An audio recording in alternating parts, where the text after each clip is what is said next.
ओम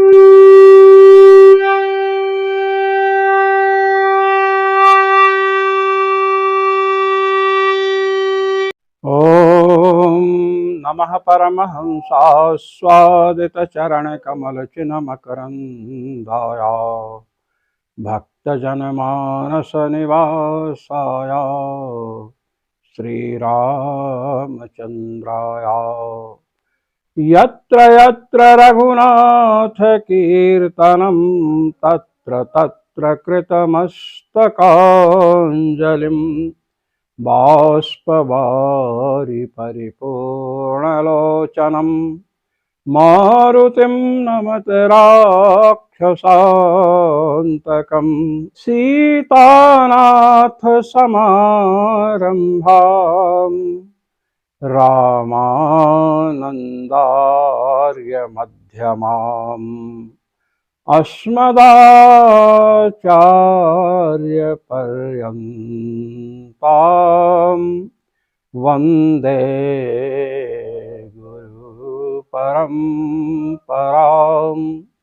वन्दे गुरुपरम्पराम् सर्वेश्वर श्रीरघुनाथो विजयते तराम। पंचम स्कंध पूर्ण हुआ। अब हम छठे स्कंध में प्रवेश कर रहे हैं।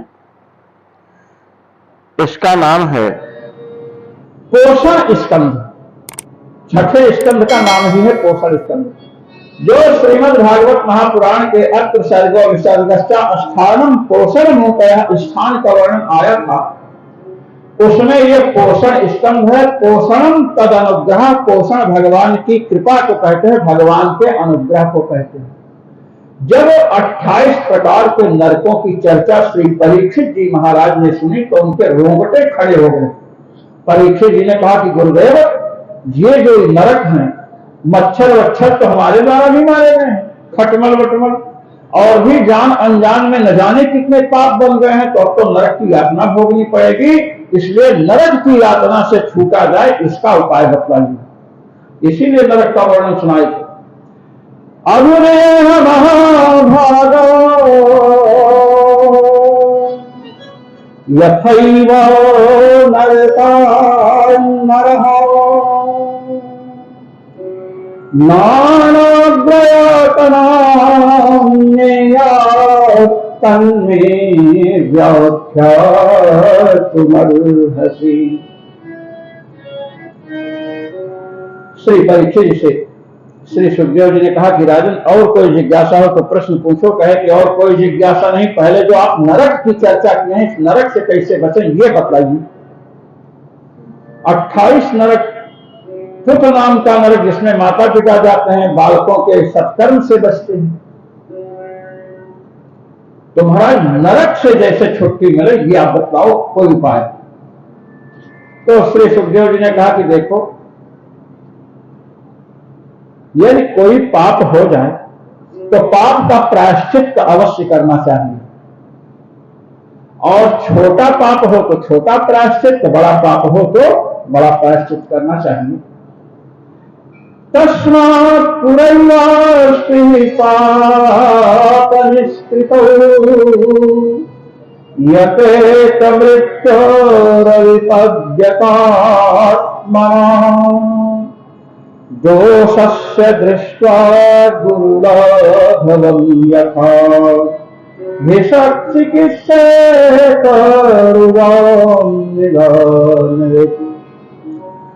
श्री सुखदेव जी कहते हैं कि जैसे वैद्य, किसी वैद्य के पास, डॉक्टर के पास आप जाइए।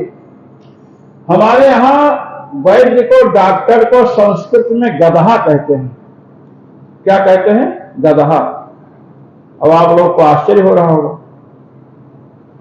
गद और हा, गद कहते हैं रोग को, गद माने रोग। गदम रोगम हंति इति गदहा, जो रोग को नष्ट करे। किसी डॉक्टर वैद्य के पास पहुंच करके कहना नहीं चाहिए, यद्यपि उस शब्द का वही अर्थ है, सत्य है, फिर भी नहीं कहना चाहिए।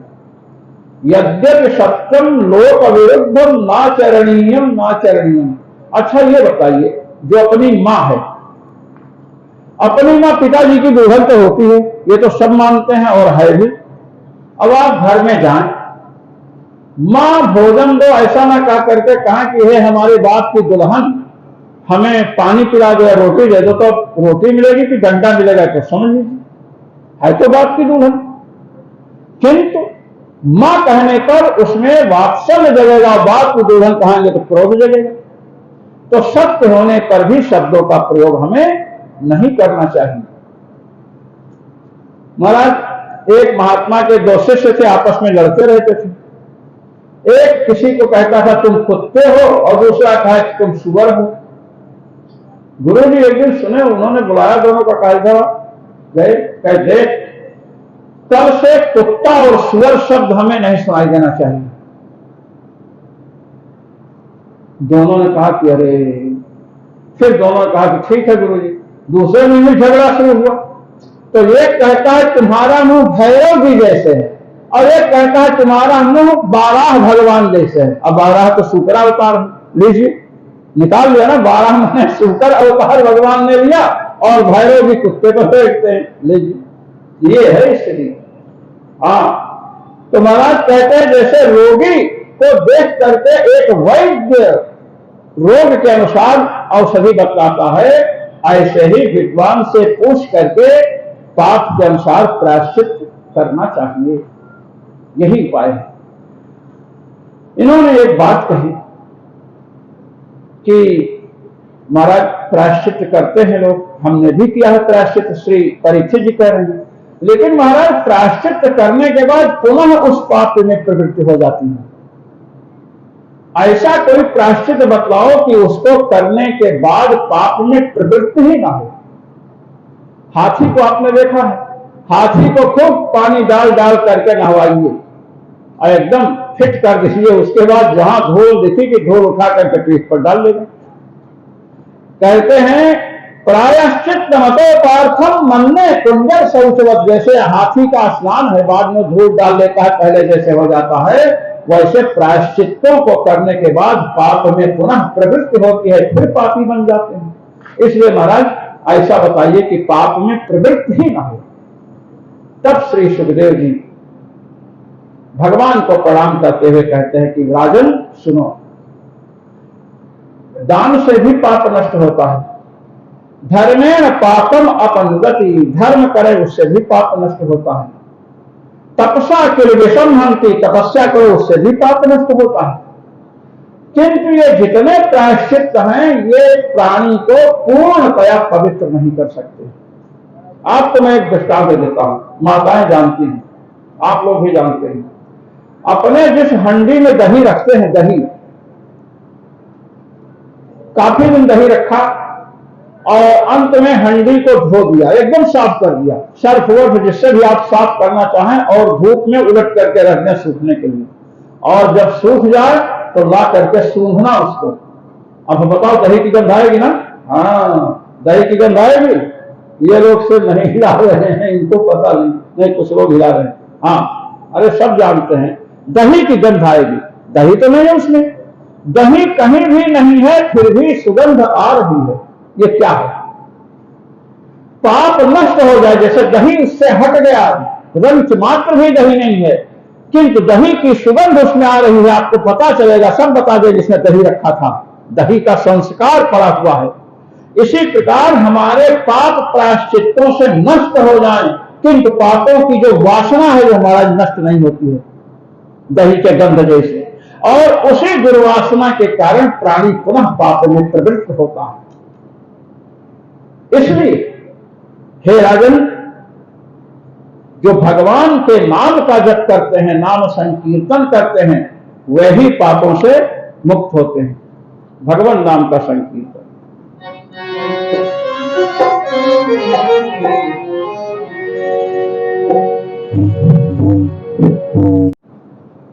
श्री सुखदेव जी श्री परीक्षित जी से कह रहे हैं कि हे राजन, यज्ञ दान व्रत तपस्या जितने भी प्रायश्चित हैं, ये जीव को पवित्र तो करते हैं, इसमें कोई संदेह नहीं,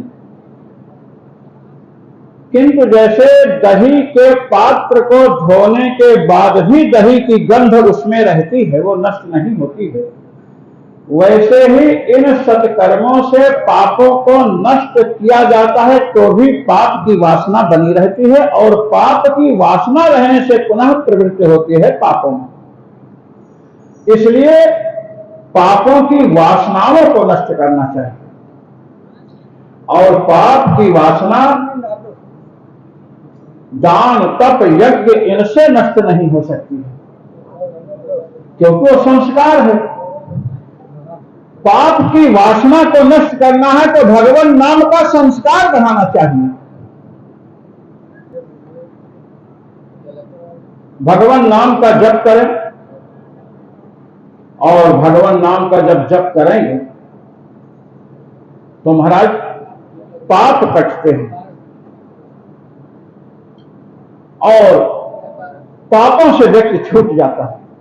पाप की वासनाएं भी भगवान नाम से नष्ट हो जाती हैं। जब हम नाम जप करते हैं, लोग पूछते हैं कि यदि एक ही बार राम नाम का या भगवान शिव के नाम का उच्चारण किया जाए और उससे संपूर्ण पाप नष्ट हो गए। देखिए, कुछ पाप है जो नष्ट नहीं होते, मैं आपको बता दूं। एक तो प्रारब्ध नष्ट नहीं होता है, जिस पुण्य और पाप को भोगने के लिए शरीर मिला है ना, वो पाप नष्ट नहीं होता भगवान का नाम जपने से। यदि उसे भी नष्ट करना चाहते हैं कि हमारे प्रारब्ध जो हैं, जो पाप रूपी प्रारब्ध हैं, जिनसे हमें कष्ट होना है, उनको भी नष्ट करना चाहते हैं, तो उसके लिए संकल्प लेना पड़ेगा। मदीयम पापाक्षम प्रारब्धम नाशयितुम एतावत् संख्याकम भगवन नाम जपमहं करिष्ये, ऐसा संकल्प। और संकल्प पूर्वक अगर नाम जप करेंगे तो महाराज प्रारब्ध भी नष्ट होगा। यदि संकल्प लेकर के नहीं करेंगे तो जो पाप पहले के आपके जमा हैं, अनंतानंत जन्मों के पाप, वो सब नष्ट हो जाएंगे। प्रारब्ध के पाप को नष्ट करने के लिए महाराज संकल्प लेना पड़ता है। दूसरी बात कि नाम जप से, भगवान नाम के संकीर्तन से पाप तो नष्ट होगा, किंतु सोचें कि पाप नष्ट हो ही जाएगा नाम जपने से, तो चलो एक पाप और कर ले, फिर हम नाम जप लेंगे। ये नामापराध है। जैसे गंगा जी में आपके पैर में मल लग गया, कोई दूषित वस्तु लग गई, तो गंगा जी में जाएंगे, स्नान करेंगे, तो धुल जाएगी, पैर को धोएंगे, धुल जाएगा, साफ हो जाएगा, पवित्र हो जाएगा। किंतु अब आप समझें कि यहाँ गंगा जी है, हम बार बार पैर में मल कट्टी क्या जाकर धोऊं, साफ तो होगा, लेकिन गंगा जी के प्रति अपराध बन जाएगा और अपराध का दंड भोगना पड़ेगा। इसलिए नामापराध से हमें बचना चाहिए। 10 नामापराध शास्त्रों में बताए गए। भगवान नाम की तुलना दान, व्रत, तपस्या से करना, ये नामापराध है। भगवान शिव और भगवान विष्णु में भेद बुद्धि करना, ये छोटे हैं, ये बड़े हैं, ये दोनों, मैंने एक दिन बताया था कि दोनों अभिन्न हैं। संत महापुरुषों का अपराध, किसी संत महापुरुष का अपराध हुआ महाराज, तो कितनों नाम जप करते हैं, नाम नहीं बचा सकता। अब यदि बचना है तो उन महापुरुष से जाकर के क्षमा याचना कीजिए। जय विजय ने वैकुंठ में सनकादिकों का अपमान किया और सनकादिकों ने दंड दिया। बाद में भगवान आए, भगवान के आने पर भी उन्हें 3 जन्म लेना ही पड़ा। इसलिए भगवान के भक्तों के अपराध से बचना चाहिए। यह सबसे बड़ा प्रतिबंधक है। उत्तर काशी में एक महाराज जी थे, जिनको उत्तराखंड में लोग वशिष्ठ जी कहते थे, श्री भगवान दास जी महाराज, और उनके गुरुदेव से श्री कमल लोचन दास जी महाराज 3 लाख नाम प्रतिदिन जपते थे। कुंडलनी, जागरण इत्यादि सब कुछ हो गया था उनका। मैं तो उनका दर्शन नहीं कर पाया, किंतु श्री भगवान दास जी महाराज बताते थे, कहते थे कि साधक के जीवन में साधना में दो बहुत बड़े प्रतिबंधक हैं। किसी की हत्या कर देना, किसी की हत्या कर देना सबसे बड़ा पाप है। यदि साधक किसी को मार दिया तो महाराज साधना में बहुत बड़ा अवरोध उत्पन्न हो जाता है। किसी की पत्नी को मार दिया, पुरुष के ऊपर अपना बल नहीं चला, पत्नी को भी मार दिया। स्त्री वध हमारे यहां निषिद्ध है। अच्छा, पुरुष वध निषिद्ध नहीं है, पुरुषों का वध निषिद्ध नहीं है शास्त्र में, केवल ब्राह्मण वध निषिद्ध है। किंतु स्त्री कोई भी हो महाराज, उसका वध निषिद्ध है, स्त्री का वध नहीं करना चाहिए। इसीलिए जब ताड़का चाची भगवान श्री राम के समक्ष आई और विश्वामित्र जी ने कहा, राम देखो आ रही दुष्टा, महाराज मारा नहीं भगवान राम ने, कहा कि गुरुदेव ये तो स्त्री है और स्त्री अवध्या होती है। तो श्री विश्वामित्र जी ने कहा, इसको स्त्री कह रहे हो, ये साक्षात राक्षसी है। कहे राक्षसी है फिर भी तो स्त्री है। कहे अरे इसको स्त्री मत समझो, न जाने कितने तीर्थों को नष्ट कर चुकी है, कितनी स्त्रियों का सुहाग उजाड़ चुकी है, कितने माताओं को निपुति बना चुकी है, इसको मारो। कहे गुरुदेव ये स्त्री है, ये मैं कैसे मार दूं? अरे कहे स्त्री स्त्री कर रहे हो, भगवान विष्णु ने शुक्राचार्य की मां को मार दिया था सुदर्शन चक्र से, काव्य माता यशोदिता, श्रीमद् वाल्मीकि रामायण। दैत्यों को शरण देती थी और समझती थी कि मैं स्त्री हूं, अबद्ध हूं, मुझे कोई नहीं मारेगा। भगवान विष्णु कुपित हो गए, कहे तुम इन नरभक्षियों को शरण दे रही हो, न जाने कितनी माताएं निपुति बन रही हैं, बंद कर दो। नहीं मानी, महाराज सुदर्शन चक्र से काट दिया। इस प्रकार अनेक दृष्टांत दिया कि जो स्त्री रूप में राक्षसियां हैं, जिनसे राष्ट्र में विप्लव मच रहा है, अशांति मच रही है, उन स्त्रियों का वध कर देना चाहिए। और पुरुष हो तो उसको मार ही डालना चाहिए। मैं स्त्रियों की बात कर रहा हूं जिनका वध निषिद्ध है। पुरुषों में देखिए कितने लोगों को मार रहे हैं, ठाए ठाए योगी जी के यहाँ। अब चर्चा जो चल रही है कि हमें जो निषिद्ध कर्म है उन्हें नहीं करना है। यदि भगवान का कोई भक्त है, उसका हमने अपराध कर दिया तो उसका दो ही उपाय है। यदि जान अनजान में अपराध हो गया, मान लीजिए गलती हो गई, तो उनसे जाए क्षमा याचना कर लीजिए। संत महापुरुष विद्वान क्षमा कर देते हैं। और यदि क्षमा नहीं किया तब तो महाराज भोगना पड़ेगा। जय विजय को क्षमा नहीं किया संतालिकों ने तो महाराज भगवान से, भगवत धाम से अलग होना पड़ा। और जो क्षमा कर देते हैं तो नहीं भोगना पड़ता है। ये चर्चा अम्बरीश जी के वर्णन में 9वें स्कंध में आएगी, वहीं पर आपसे कहेंगे। चले तो महाराज कहते हैं कि मैं आपको एक इतिहास सुना रहा हूं। पहले आप ये समझ लीजिए कि प्रायश्चित भगवत विमुख को नहीं महाराज शुद्ध कर सकते हैं। कैसे? सुरा कुंभ विवाह, जैसे किसी घड़े में शराब भर लीजिए, आप सोने का घड़ा में शराब भर दीजिए और उस घड़े को ले जाकर के गंगा जी में डुबोइए, बार बार डुबकी लगवाइए, बाहर निकालेंगे, चाहे गंगा जी में रहेगा, वो शुद्ध माना जाएगा शराब भरी हुई है? नहीं। ऐसे ही जैसे मद्य से पूरित, मद्य से भरा हुआ घट शुद्ध नहीं हो सकता है गंगा जल के द्वारा, ऐसे ही जो भगवत विमुख प्राणी हैं वो दान व्रत तप से शुद्ध नहीं होते हैं। आत्यंतिक शुद्ध जो है वह भगवान के स्मरण से, भगवान नाम से होती है। और इस विषय में श्री सुखदेव जी ने कहा कि मैं आपको भगवान विष्णु और यमराज के दूतों का संवाद सुना रहा हूं। इसे अजामिलोपाख्यान कहते हैं। ये भगवान का जो पोषण है, अनुग्रह, उसी को ये स्कंध कहता है। जिन भक्तों ने मर्यादा का अतिक्रमण कर दिया, जो अपने धर्म पर अचल थे, अडिग थे, माता पिता की सेवा कर रहे थे। ये जिस अजामिल की चर्चा आ रही ना, ये माता पिता का बहुत बड़ा भक्त है। विवाह हो चुका है, वेदों का पारायण करता है, महाराज अग्निहोत्र करता है, संध्या गायत्री करता है, बड़ा भारी विद्वान है।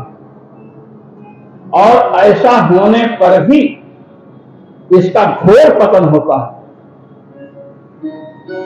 और ऐसे पतित का उद्धार भगवान के नाम से होता है। ये चर्चा अब आरंभ कर रहे हैं। कौन को विजा कष्टे दासी पति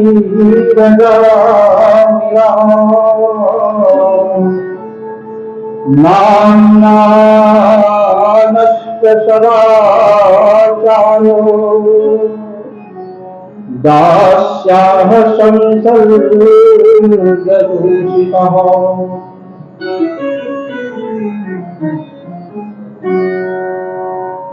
कन्नौज में, कान्यकुब्ज देश कन्नौज को कहते हैं, और कन्नौज में कान्यकुब्ज ब्राह्मण बहुत अधिक मात्रा में पाए जाते हैं। कान्यकुब्जा द्विजा श्रेष्ठा, कान्यकुब्ज ब्राह्मण बड़े श्रेष्ठ बतलाए गए हैं। किंतु कान्यकुब्जों में अधम भी हो रहे हैं, इसकी चर्चा यहां हम आपको सुनाएंगे। कान्यकुब्ज ब्राह्मण बड़े श्रेष्ठ होते हैं, लेकिन जिस ब्राह्मण की मैं कथा सुनाने जा रहा हूं अजामिल की, यह कान्यकुब्ज ब्राह्मणों में सबसे अधिक अधम था। कान्यकुब्ज ब्राह्मणों के यहां बहुत सदाचार। हम लोगों के उधर प्रसिद्ध है 9 कनवजिया 13 चूल्हा। 9 कनवजिया 13 चूल्हा, एक दूसरे का बनाया खाना नहीं चाहती है। अब तो होटल सभ्यता चल गई है, आज की बात मैं नहीं कर रहा हूं। तो महाराज कान्यकुब्ज में एक कान्यकुब्ज ब्राह्मण थे, अजामिल जिसका नाम था। अजामिल अजया माया मीलनम ज्ञानस्य अवरोधो यस्य सह अजामिलः। अजा माने माया, अजा के द्वारा ज्ञान का अवरोध जिसका हो गया है उसे अजामिल कहते हैं। अथवा अजम यमराजम न मिलत इति अजामिलः, अज कहते हैं यमराज को। मीमांसते भगवान अजः, यमराज में अज शब्द का प्रयोग श्रीमद् भागवत महापुराण में।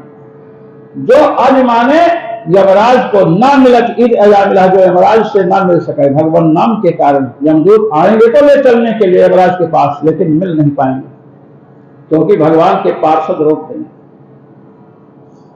अज परमात्मा को भी कहते हैं।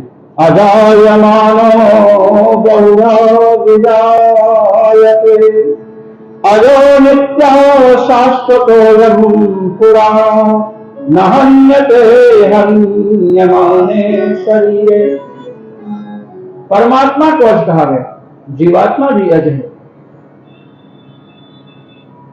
गीता में अनेक बार भगवान के अज शब्द का प्रयोग हुआ है। तो अजम भगवंतम असमन्तात मिलत इति अजामिलः, जो भगवान को पूर्ण रूप से प्राप्त हो जाए, भगवान के धाम पहुंच जाए, उसे अजामिल कहते हैं। ये सब जो विपत्तियां हो रही, ये सब अजामिल के प्रकरण में भी आपको दिखाई जाएंगी। अजामिल महाराज कन्नौज का ब्राह्मण है और एक शूद्रा के साथ इसका संपर्क हो गया। कैसे संपर्क हुआ इसकी चर्चा यमराज के दूत करेंगे, भगवान के दूतों से, वहीं सुनिएगा। चर्वित श्रवण नहीं करना चाहिए। कहते हैं दासी के संसर्ग से, एक शूद्रा भ्रष्ट नारी के संपर्क से इसका नियम इत्यादि सब छूट गया महाराज, और जुआ खेलता है, चोरी करता है, डाका डालता है, इस प्रकार धन को इकट्ठा करता है। इसके कई लड़के हैं, सबसे छोटा लड़का जो है उसका नामकरण संस्कार नहीं हुआ था। अब जो शूद्रा है जिसके कारण भ्रष्ट हुआ, बार बार विचारती कि मेरे कारण भ्रष्ट हो गए, मुझे न जाने किस नरक जाना पड़ेगा। एक दिन महात्मा लोग पहुंचे तो उसको बहुत मानता है अजामिल। तो महाराज उसने अजामिल से कहा कि हमारे भाई बंधु हैं, इनके लिए भोजन पानी की व्यवस्था करो, महात्माओं की सेवा किया इसने। चलते समय महात्माओं ने कहा कि जो तुम्हारे लड़का है ना, इस लड़के का नाम नारायण रख रहे हैं। नारायण, बच्चे का नाम नारायण रख दिया। बच्चों का नाम कुंभकर्ण और रावण नहीं रखना चाहिए। कुंभकर्ण रावण नाम रखेंगे तो महाराज अल्पायु हो जाएंगे। अयोध्या में एक रिक्शा चालक था, उसका नाम कुंभकर्ण था। सुनने में आया कि मर गया कुछ ही 27 या 28 साल में। तो महाराज नारायण नाम रखा और ये जब देखो तब नारायण नारायण। भोजन करने बैठता कहते नारायण इधर आओ, सोने जाता है तो कहता नारायण आकर के सो। बस जब देखिए पुत्र में आ सकती है, सबसे छोटा पुत्र है नारायण। जबकि घरों में नियम क्या होता है कि माता की तो सबसे छोटे पुत्र में आसक्ति होती है और पिता के सबसे बड़े पुत्र में। यहां उल्टा है, छोटे बालक में इसकी आसक्ति है। बार बार नारायण सोकर उसका नारायण तुम कहां हो बेटे इस प्रकार करता है। बार बार नारायण शब्द का उच्चारण कर रहा है। नारायण शब्द का उच्चारण करने से महाराज इसके पाप नष्ट होते। यदि हम अपने पुत्रों का शिष्यों का नामकरण करें और भगवान राम का या शिव जी का नाम रख दे, शिव राम नारायण कृष्ण वासुदेव दामोदर इत्यादि नाम रखते हैं, तो जितने बार उच्चारण करेंगे उतने बार पाप ध्वंस होगा, पाप का विनाश होगा। ये करना चाहिए। महाराज इसकी अवस्था 88 वर्ष की हो गई है, 88 वर्ष का हो गया और इसकी मृत्यु का समय आया तो इतना पाप किया है कि महाराज इसके 3 प्रकार के दैहिक दैविक भौतिक 3 प्रकार के कष्टों को देने के लिए यमराज के 3 दूत आए, त्रिशूल लिए हैं और बड़े मोटे मोटे बाल हैं, रोए खड़े हैं, बड़ा भयंकर विरूप स्वरूप दिख रहा है। किसी का मुंह इधर टेढ़ा उधर टेढ़ा, बड़ा भयंकर स्वरूप है। सामने दिखाई पड़े तो जब दिखाई पड़े तो इसकी तो अब सिट्टी पिट्टी गुल। और जब यमराज के दूतों को देखा तो अपने बालक का स्मरण हुआ। मैंने कल भी कहा था, कई दिनों से कहता आ रहा हूं कि अंत में उसी की स्मृति होती है जिसका हमने अभ्यास किया है। अंत स्मृति अभ्यस्त विषय यही वो भवती, अंतिम स्मरण जिसका अभ्यास किए हैं उसी का होगा। बालक का स्मरण हुआ था नारायण, और ऐसे नहीं बोला है जैसे मैं बोल दिया। अब यमदूत इसके सूक्ष्म शरीर को खींचना चाहते हैं, घी बन गई कहता ऐसे रुक रुक करके बोला। तो महाराज रुक करके बोला और यमदूत जैसे खींचना चाहे यम सूक्ष्म शरीर को, तुरंत 4 भगवान के पार्षद प्रकट हो करके उनके पास को छिन्न भिन्न कर दिया, रोक दिया। बोलिए लक्ष्मी नारायण भगवान की जय। भगवान के पार्षद 10 दिशाएं प्रकाशित हो थी, आलोकित हो थी और मना कर दिया था रुक जाओ। अब यमदूतों ने कहा कि आप लोग कौन हैं जिनके यहां आने से दिशाएं प्रकाशित हो रही हैं, अंधकार नष्ट हो गया और ये लोग जहां जाते हैं वहां अंधकार फैलाते हैं। आपके हाथ में शंख चक्र गदा पद्म और कंधे पर धनुष है, तरकश है, आप लोग कौन हैं? हमने तो पहले कभी नहीं देखा। तो उन्होंने पूछा कि तुम लोग कौन हो जो इसको लेने के लिए आए हो? इन्होंने कहा कि हम लोग धर्मराज के दूत हैं। भगवान के दूत हंसे कि अच्छा धर्मराज के दूत हो? कि हाँ हाँ हम धर्मराज के दूत हैं। कहे तो सुनो, योऽयं मे धर्मराजश्च यदि निर्देशकारिणः ब्रूत धर्मस्य नष्टत्वं यच्च धर्मस्य लक्षणम्। तुम लोग अपने को धर्मराज का दूत कहते हो, तो मैं पूछ रहा हूं कि यदि तुम धर्मराज के दूत हो तो ब्रूत धर्मस्य लक्षणम, धर्म का लक्षण बतलाओ। धर्म का लक्षण बतला दोगे कि धर्म का लक्षण क्या है, तो हम समझ लेंगे धर्मराज के दूत हो। तो दूतों ने कहा कि हाँ हाँ हम बतलाएंगे। वेद प्रणहितो धर्मो ह्यधर्मस्तद्विपर्ययः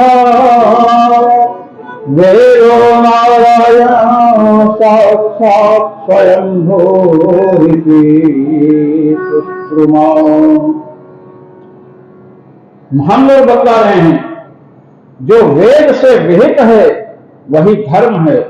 वेद जिसका विधान करते हैं उसे धर्म कहते हैं, और वेद भगवान जिसका निषेध करते हैं वो अधर्म है। और वेद साक्षात नारायण के स्वरूप हैं। ये हमने यमराज के मुख से सुना है, अपने स्वामी के मुख से सुना है, और हम इसको लेने आए हैं और लेकर के जाएंगे। और इसने पाप किया है, इतना पाप किया है कि जिसका वर्णन नहीं किया जा सकता है। संसार में जितने प्राणी पाप करते हैं उनके 14 साक्षी होते हैं। 14 लोग होते हैं जितना पाप कर रहे हैं ना, आप हम कोई भी, इन 14 में कोई ना कोई वहां होता है। सुन लीजिए, सूर्य दिन में पाप करेंगे, सूर्य भगवान। अग्नि, आकाश, आकाश सर्वत्र है महाराज। अंधेरे में भी आकाश है, जल में भी आकाश है, अग्नि में भी आकाश है। आकाशवत् सर्वगतश्च नित्यः, आकाश सर्वव्यापक है। सूर्य, अग्नि, आकाश, वायु। अरे कहीं भी पाप करेंगे तो वहां हवा तो रहेगी, ऑक्सीजन तो रहती है, तभी तो जीवित रहते हैं। इंद्रियां, किसी को मारेंगे तो हाथ, ये पानी हस्त इंद्रिय। किसी की चोरी की वस्तु सूंघेंगे तो घ्राण इंद्रिय। किसी को गलत दृष्टि से देखेंगे तो ये चक्षुर इंद्रिय। गलत सुनेंगे तो ये कर्ण इंद्रिय, और स्पर्श करेंगे तो त्वग इंद्रिय। चलकर जाएंगे तो महाराज पाद इंद्रिय। ये इंद्रियां किसी ना किसी इंद्रिय से पाप करेंगे। ये इंद्रियां भी गवाही देती हैं, क्या हमारे द्वारा इन्होंने ये किया है। अब लीजिए, हमारी ही इंद्रियां हमारे विरुद्ध में उठकर खड़ी हो जाएंगी यदि हमने पाप किया है तो। चंद्रमा, रात को चंद्रमा सर्वत्र रहते हैं। संध्या, दिन और रात की संध्या काल, संध्या आप सब जानते हैं। दिन रात कोई भी पाप करेंगे, दिन रात में करेंगे, संध्या समय में करेंगे। दिशाएं, किसी न किसी दिशा में पाप होगा। जल, पृथ्वी, काल और धर्म, ये 14 जो है महाराज पाप और पुण्य के साक्षी हैं। कोई बच ही नहीं सकता। यमदूतों ने कहा कि इतने साक्षी हैं, इसने पाप किया है, इसलिए हम लोग इसको यहां से ले जाएंगे। यमपुरी जाएगा, वहां इसको दंडित किया जाएगा, कड़ाही में उबाला जाएगा, ये वो किया जाएगा, और ये जब शुद्ध हो जाएगा तो इसको भेज देंगे। तो उन्होंने कहा कि इसने पाप किया है, इसने कोई अच्छा कर नहीं किया। कहते हैं पहले किया था। ये कैसा था?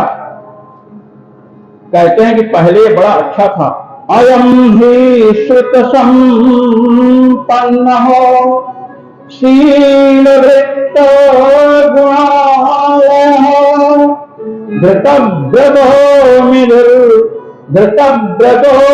मृदुर्दान्त हो, सत्यवान मंत्र भिक्षुचिः। यमदूत बता रहे हैं कि पहले ये वेदों का अध्ययन किया, गुरुकुल में जाकर नियमों का पालन किया और व्रतों का विद्या का अध्ययन किया। जब गुरुकुल जाते हैं ना तो गुरुकुल में जाकर के ऐसे नहीं पढ़ाना शुरू कर देते हैं। गुरुकुल के नियम हैं और शिक्षा। गुरुकुल के नियमों का पालन किया और विद्या ग्रहण नहीं कर सका तो उसे व्रत स्नातक कहते हैं। और गुरुकुल के नियम छूट गए, विद्या पूरी ग्रहण कर लिया तो उसे विद्या स्नातक कहते हैं।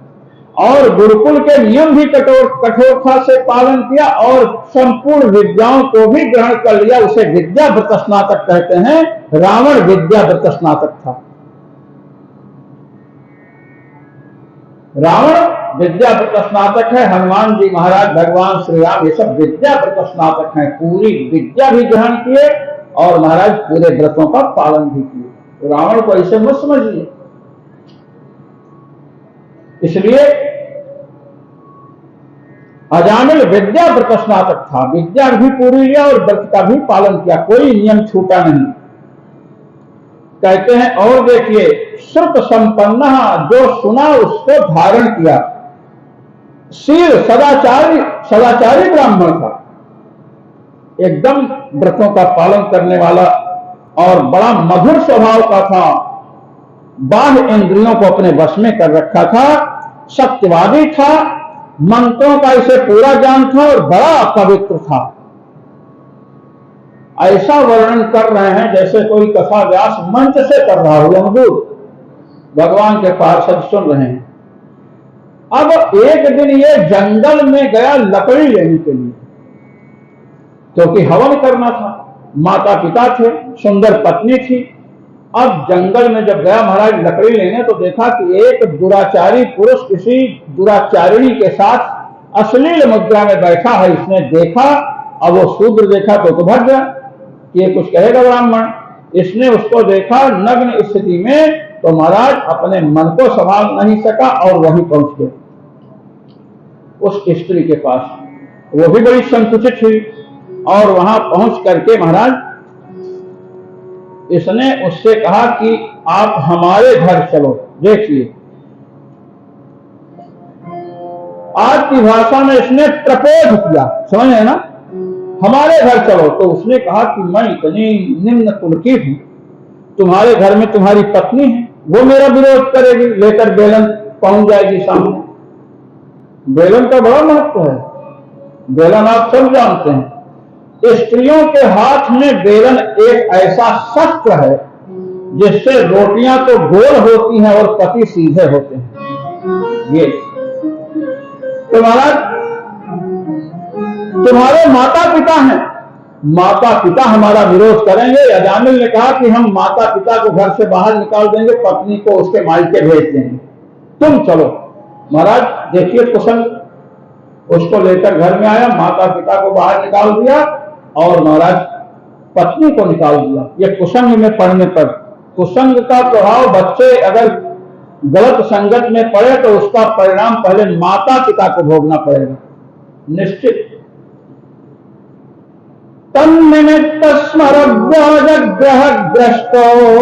विचेतनः तामेव मनसा ध्यायन् स्वधर्माद् विररामः।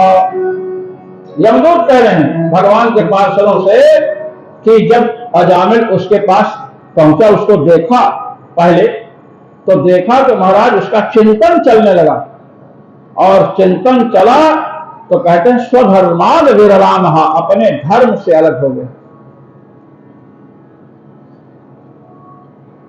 यह इसका घोर पतन है।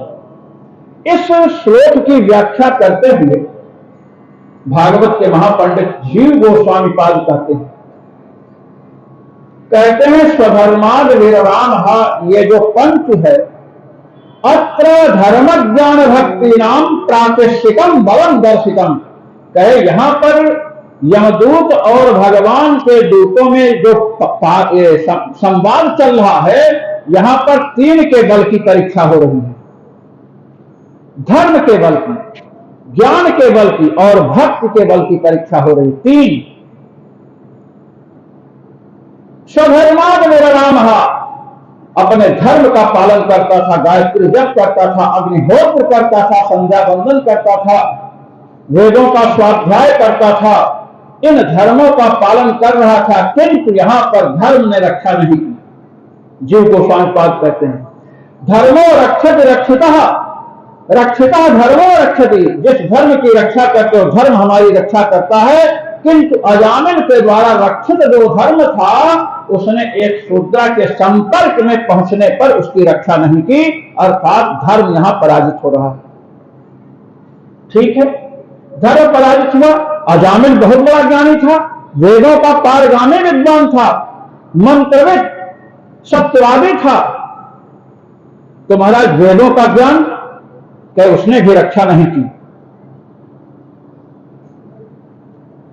काम को जब दबाना होता है ना, तो दोष दर्शन की बात कही गई है वेदांत में और अन्य शास्त्रों में। दोष दर्शन जब करेंगे तो उस तरफ हमारी लिप्सा नहीं बढ़ेगी, और दोष दर्शन ये किसी में होने लगे तो समझो कि इससे अब साथ छूटने वाला है।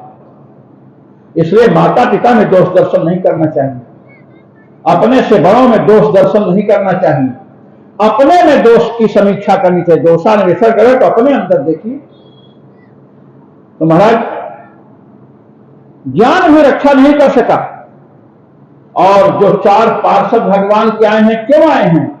क्योंकि इसने 4 अक्षर नारायण, इन 4 अक्षरों का उच्चारण किया है। देखिए, नारायण 4 अक्षर है ना, और वो भी कैसे उच्चारण किया है? नारायण,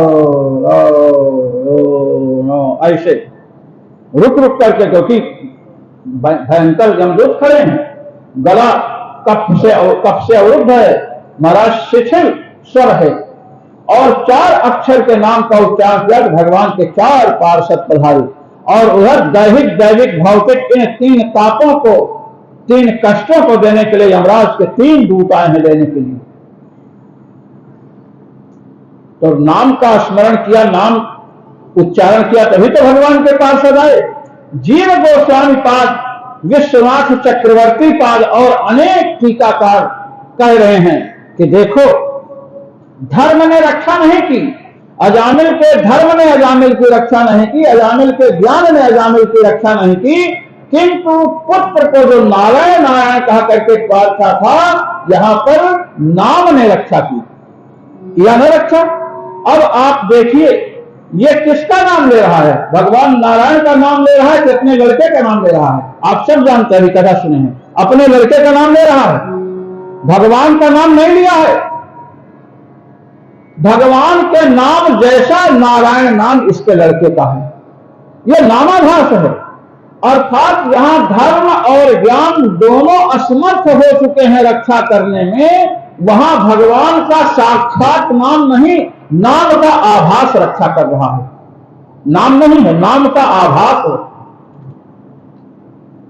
तो जीव गोस्वामी पाद कहते हैं कि धर्म और ज्ञान तो भक्ति के श्रेणी में बैठने लायक नहीं है। जहां ये दोनों असफल हो गए, वहां पर भक्ति के आभास में नाम स्मरण, नाम संकीर्तन नवधा भक्ति के अंदर है। नाम भगवान का नहीं, लड़के का है, इसलिए नामाभास है। भगवान का नाम नहीं है तो नामाभास है। नाम जैसे लग रहा है, नामवद आभासते नामाभासा, नाम जैसे आभास प्रतीत हो रहा है। महाराज रक्षा किया, इसलिए आप ज्ञान भी प्राप्त करो, आप धर्म भी अपने जीवन में खूब उतारो, शास्त्रों में विहित जो कर्म है उनका अनुष्ठान करो, शास्त्र सिद्ध कर्म का त्याग करो, और महाराज गुरुजनों के चरणों में बैठ करके ज्ञान भी प्राप्त करो, सब करो, उचित है। किंतु इसके साथ साथ भगवान का नाम मत भूलो। अगर भगवान नाम भूल गए तो महाराज ऐसी स्थिति आ सकती है जहां पर ये दोनों धोखा दे जाए। यहां ये दिखाया जा रहा है। और महाराज भगवान के पार्षदों ने कहा और रोक दिया महाराज कि आप नहीं ले जा सकते हो। कहे क्यों? कहे सुनो, भगवान के पार्षद कह रहे कि तुमने बतला दिया, तुमने कथा सुना दी, और हमारी कथा सुनो। तुम कहते तो हो कि हम धर्मराज के दूत हैं, और तुम्हें धर्म का रंच मात्र भी पता नहीं, धर्म का लेश ज्ञान भी नहीं है, एक लेश धर्म का तुम्हें नहीं पता है। समझते हो? तुम्हारे जो स्वामी हैं धर्मराज, ये 12 महाभागवतों में आते हैं। लगता है उन्होंने तुम्हें भागवत धर्म की शिक्षा नहीं दी। भगवत भक्तों का क्या धर्म है? सुनिए, आप कह रहे हो इसने पाप किया, प्रायश्चित नहीं किया है अजामिल ने, यही कह रहे हो, इसीलिए ले जा रहे हो यमलोक में शुद्धि करने के लिए, इसको शुद्ध करने के लिए कि ये पापों से छूट जाएगा। अरे मूर्खों, ये पाप से तो कब का ही छूट चुका है। कैसे सुनिए, अयम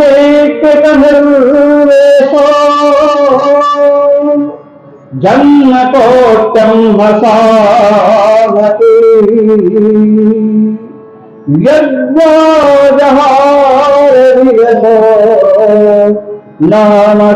नमस्वस्तयनम हरे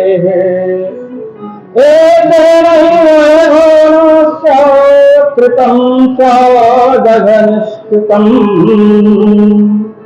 यदा नारायणे ते तत् जगादो चतुरक्षरम्। भगवान के पार्षद कह रहे हैं कि सुनो, तुम एक जन्म की बात कर रहे हो कि इस जन्म में इसने जो पाप किया उसका प्रायश्चित नहीं किया है। हम बतला रहे हैं तुम्हें कि इसने इस जन्म की तो बात छोड़ो, करोड़ों जन्मों तक, अरबों जन्मों तक जितना पाप किया सबका प्रायश्चित कर चुका है, सभी पाप इसके नष्ट हो गए। तो यमदूतों ने कहा, ये कैसे नष्ट हो गए, ये क्या चमत्कार होगा, क्या सुनिए चमत्कार। इसने विवश होकर के, इसकी वाणी काम नहीं कर रही थी ठीक से, शिक्षण होकर के इसने 4 अक्षर नारायण का उच्चारण किया। भगवान नाम का उच्चारण करने से करोड़ों जन्म के पाप इसके नष्ट हो गए, इसलिए यह शुद्ध हो चुका है, इसे तुम लोग नहीं ले जा सकते हो। तो यमदूतों ने कहा कि अच्छा, तो भगवान का नाम जितने शराबी, कबाबी, दुराचारी, व्यभिचारी, चोर, बदमाश, माफिया, डान जितने हैं सब ले, सब पवित्र हो जाते थे, सब हो जाते पवित्र, पवित्र तो होते हैं। कहते हैं ये पवित्र हो गया तो अब हम नहीं ले जा सकते, कहे बिल्कुल नहीं ले जा सकते हो। कहे कि वाह, ऐसा कैसे हो सकता है। कहे प्रमाण हम लोग हैं, तुम्हारे यमपाश को हमने छिन्न भिन्न कर दिया है, और यदि अब तुमने ले जाने का संकल्प नहीं त्यागा तो ये सुदर्शन चक्र देख रहे हो ना, संकल्प करते ही छूटता है और बिना प्राण लिए नहीं लौटता है। कहे कि सुनो, यमदूतों ने एक बात कही कि अच्छा, एक बात आप हमें बताइए कि यदि भगवान का नाम लेने से ही सभी पाप नष्ट हो जाते हैं तो भगवान का नाम लेने में क्या परिश्रम है। राम, शिव, केशव, नारायण, कोई परिश्रम हुआ नहीं। अब महाराज किसी ब्राह्मण की हत्या हो गई तो 12 वर्ष वन में रहो, भिक्षा मांगकर खाओ, ये जप करो, वो जप करो, 12 वर्ष का प्रायश्चित है। यदि एक बार ही राम नाम लेने से वो पाप नष्ट हो गया तो स्मृतियों का प्रायश्चित कौन करेगा। शास्त्रों में जितने प्रायश्चित बताए गए हैं, बिल्ली मर जाए तो ये प्रायश्चित है, सोने की बिल्ली बनवा है ना। गधा मर जाए, एक गांव में गधा मर गया, गधा, अब लड़के खेल रहे थे, पता नहीं कैसे मार दिए, मर गए। अब पंडित जी के पास लोग पहुंचे, पंडित जी ने कहा भाई क्या बात है। अरे कहे पंडित जी, लड़कों ने गधा मार डाला। पंडित जी ने कहा कोई बात नहीं, गधा मार दिया तो सोने का गधा बना करके दान कर लो किसी विद्वान ब्राह्मण को। गांव वालों ने कहा सोने का गधा तो कई मैंने 1 क्विंटल से तो रुपए का बनेगा। अरे कहे तो तुम लोगों को क्या है, मारते समय नहीं सोचे लड़के तुम्हारे। अरे कहे पंडित जी कम कर दीजिए। अब महाराज कम होते होते होते होते शायद 15 किलो सोने का गधा बनाया जाए, ये निश्चय हुआ गधा बनाना चाहिए।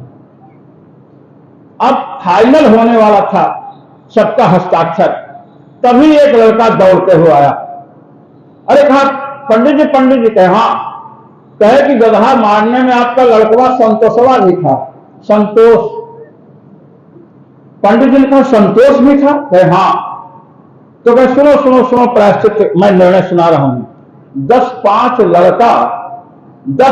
लड़का बीच में संतोष, गधा मरले कछु न दोष। समझ 10-5 लड़का बीच में संतोष तो गधा मारे कछु न दोष। तो पंडित जी भी शामिल होते। ऐसे पंडिताई, ऐसा निर्णय ठीक नहीं होता। महाराज पाप किए हैं तो उसका प्रायश्चित करना है। कहते हैं कि यदि मान लीजिए गधा मार दिया, बिल्ली मार दिया, सोने की बिल्ली बनाकर दान करो, और एक राम नाम शिव नाम लेने से पाप नष्ट हो गया तो कौन प्रायश्चित करेगा। स्मृतियों के स्मार्थ प्रायश्चित, वैदिक प्रायश्चित व्यर्थ हो जाएंगे। ये आपत्ति उठाई किसने, यमदूतों ने। यमराज के दूतों ने कहा कि यदि राम नाम शिव नाम लेने से ही सब पाप नष्ट हो जाएंगे तो ऋषियों ने जो बड़े बड़े प्रायश्चित बताए हैं, जो अधिक धन से, अधिक परिश्रम से संपन्न होने वाले हैं, उन प्रायश्चितों का अनुष्ठान कौन करेगा।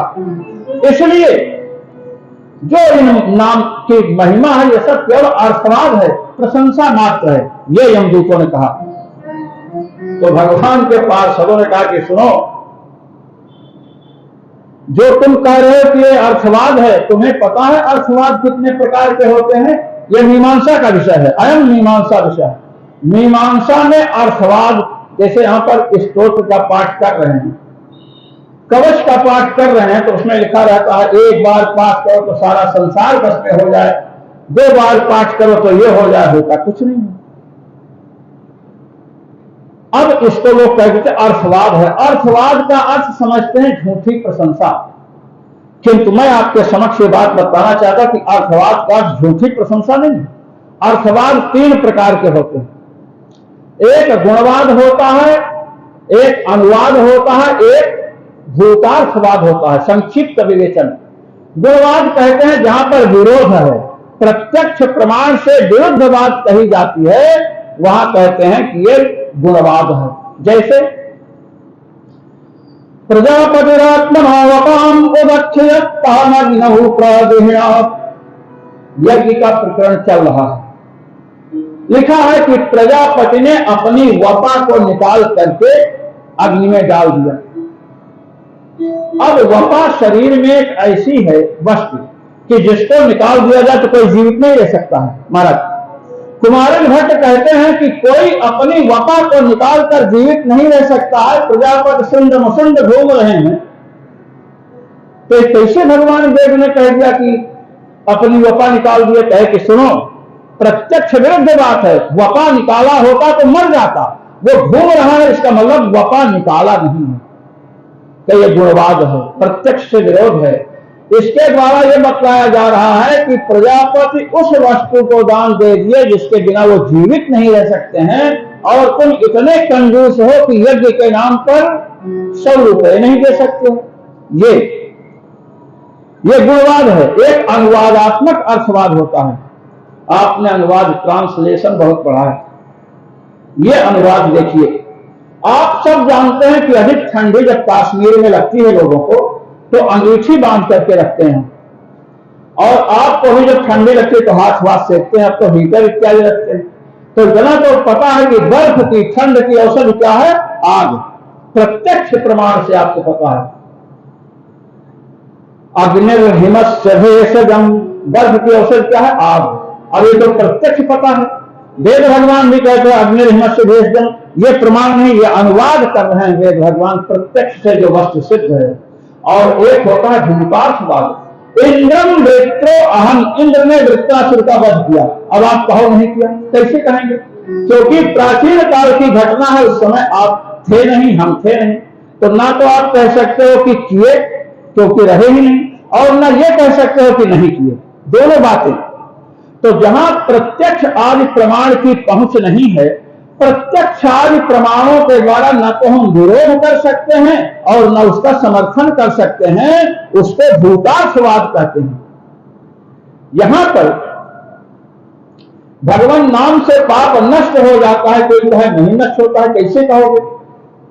पाप आंख से दिखता नहीं है, पाप अतीन्द्रिय वस्तु है, इसलिए ऐसा नहीं कह सकते हैं। यथार्थवाद है, पाप नष्ट होता है, शास्त्र कहते हैं।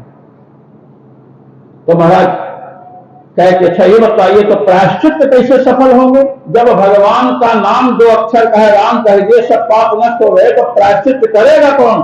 स्मृतियों के ऋषियों के द्वारा बनाए गए स्मार्ट प्रायश्चित व्यर्थ हो जाएंगे।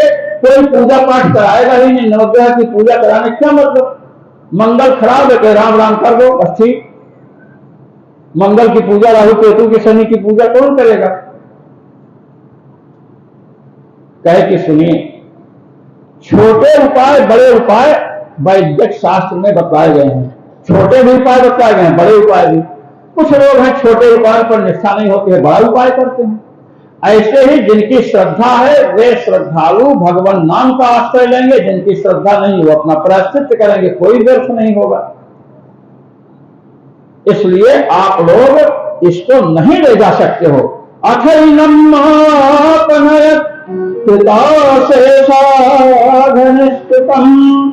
यदसौ भगवन् नाम म्रियमाणः समग्रहीत्। मापनयत, इसको मत ले जाओ, क्योंकि इसने संपूर्ण पापों का प्रायश्चित कर लिया है। अब भगवान के दूत बड़े बुद्धिमान है। अच्छा महाराज भगवान का नाम लिया है? हाँ, तो अब इसी से पूछ लेते हैं कि भगवान का नाम लिया है कि लड़कों का नाम लिया है, यही बता देगा। अजामिल देख रहा है, सुन रहा है। यमदूतों ने कहा कि हम ही बता देते हैं, इसने अपने लड़के का नाम लिया है, भगवान का नाम नहीं लिया है।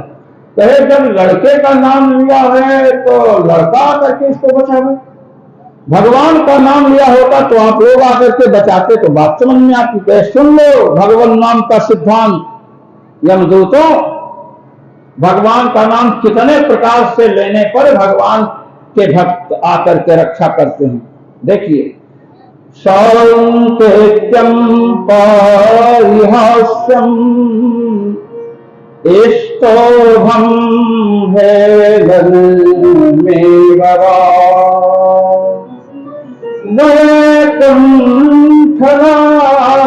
वैकुंठनामग्रहम् अशेषाधरम् विदुः। सांकेत्यम, संकेत से भगवान का नाम कोई है। संकेत क्या है? लड़के का नाम नारायण रख दिया, अजामिल के लड़के का नाम नारायण है, किसी के लड़के का नाम रामू है, श्यामू है, कृष्ण है, दामोदर है, वासुदेव है। अब नाम लेकर लड़के को बुला रहे, यही संकेत नाम है। संकेत के द्वारा लड़के में संकेतित है वह नाम, उस नाम का वाच्य लड़का है, बालक है, किंतु वह भगवान का संकेत नाम है। और उस नाम को लेने से भी भगवान रक्षा करते हैं। देखिए कितनी सुविधा दे रखे हैं, फिर भी लड़के के नाम पिन्नो गिन्नो पिन्नू रखते हैं। और कहते पारिहास्यम, परिहास में भगवान का नाम ले लिया। परिहास करते समय कैसे? नहाने गए, देखे बड़ा मोटा कछुआ आ गया, कछुआ जल में है, तो किसी ने कहा ये नारायण भगवान है, क्योंकि जल में रहता है, भगवान भी जल में रहते, परिहास कर रहे हैं। स्तोभम हेलन में बाबा। अब कहते हैं कि छंद की पूर्ति करनी है, जैसे रामायण का पाठ कर रहे हैं, रामायण का पाठ कर रहे हैं मानस का। अब मानस में गोस्वामी जी ने लिखा, आगे चले बहुरी रघुराया ऋष्यमोक पर्वत नियराया। लिखा ना, लिखा है ना? हाँ। और आप लोग कह रहे हैं कि 24 घंटे का अखंड पाठ बैठा है, कहते हैं ना? हाँ। गोस्वामी जी ने लिखा आगे चले बहुरी रघुराया, उसके बाद रामा हो रामा लिखा है क्या? रामा हो रामा लिखा है क्या मानस में? नहीं। उसके बाद लिखा है ऋष्यमुख पर्वत नियराया। आपने तो उसको खंडित कर दिया, रामा हो रामा जोड़ करके पाठ तो खंडित हो गया महाराज। आप करो अखंड पाठ। तो यहां पर जब पाठ खंडित हो गया, आपने अपनी ओर से तो जोड़ दिया, तो पाठ खंडित हो गया तो फल नहीं मिलना चाहिए, नहीं मिलना चाहिए ना। गोस्वामी जी का तो आपने खंडित किया। विष्णु भगवान के दोस्त कह रहे हैं कि हम दोस्तों सुन लो, स्तोभम,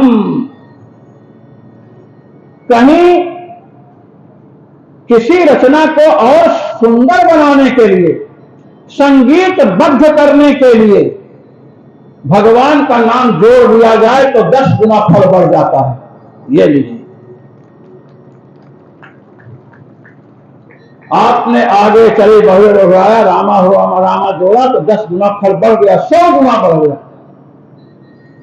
यह है स्तोभम।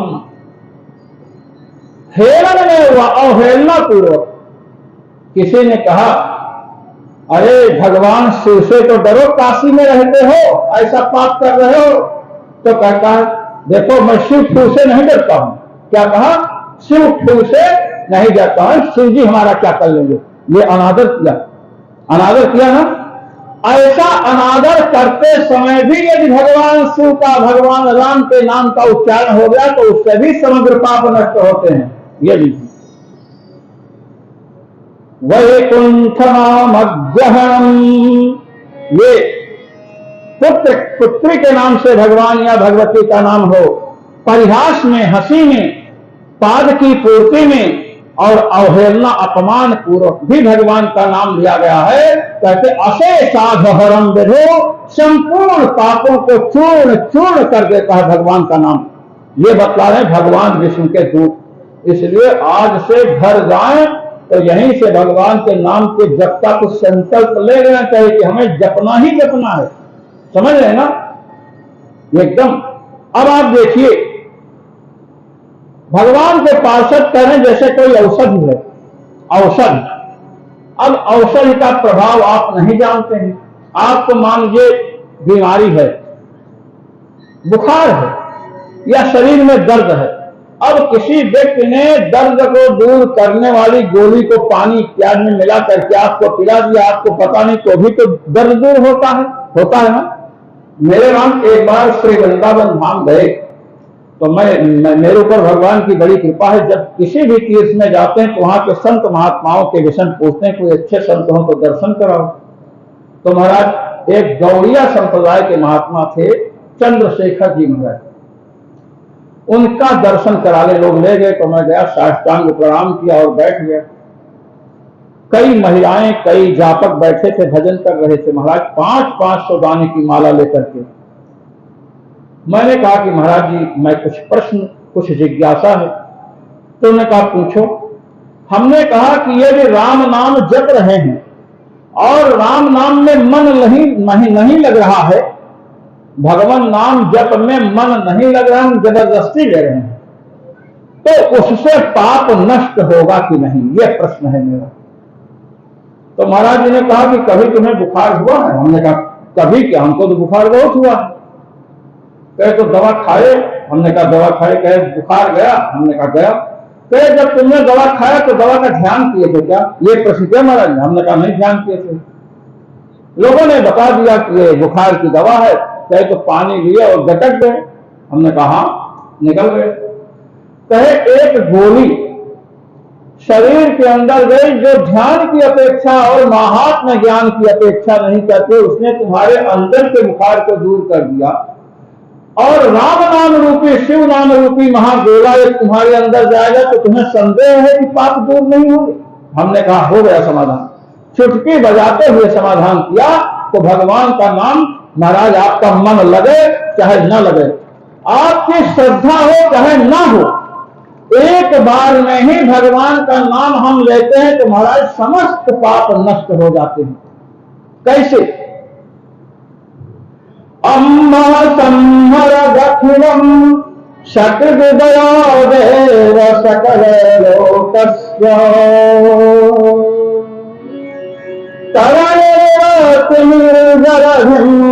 जयति जगन मंगलम हरे राम। भगवान का नाम संपूर्ण पापों को एक बार ही उच्चारण करने से नष्ट कर देता है। अम्हा संहर दिखत अखिलम, संपूर्ण पाप को नष्ट करता है। एक बार ही जिह्वा से भगवान का नाम उच्चरित हो जाए तो जितने पाप हैं सब नष्ट हो जाते हैं। कहते कैसे? तो दृष्टांत दे रहे, तरण रेव तीर जलधिम तरण ही सूर्य, तरण कहते भगवान सूर्य को। अच्छा बताइए, भगवान सूर्य जब उदित होते हैं पूर्व दिशा में तो अंधकार नष्ट होता है ना, आप सब जानते हैं। क्या बार बार उदित होना पड़े? एक दिन में कई बार उदित होते हैं क्या सूर्य? नहीं, एक दिन में एक ही बार भगवान सूर्य उदित होते हैं और एक ही बार उदित हुए तो संपूर्ण अंधकार नष्ट हो गया।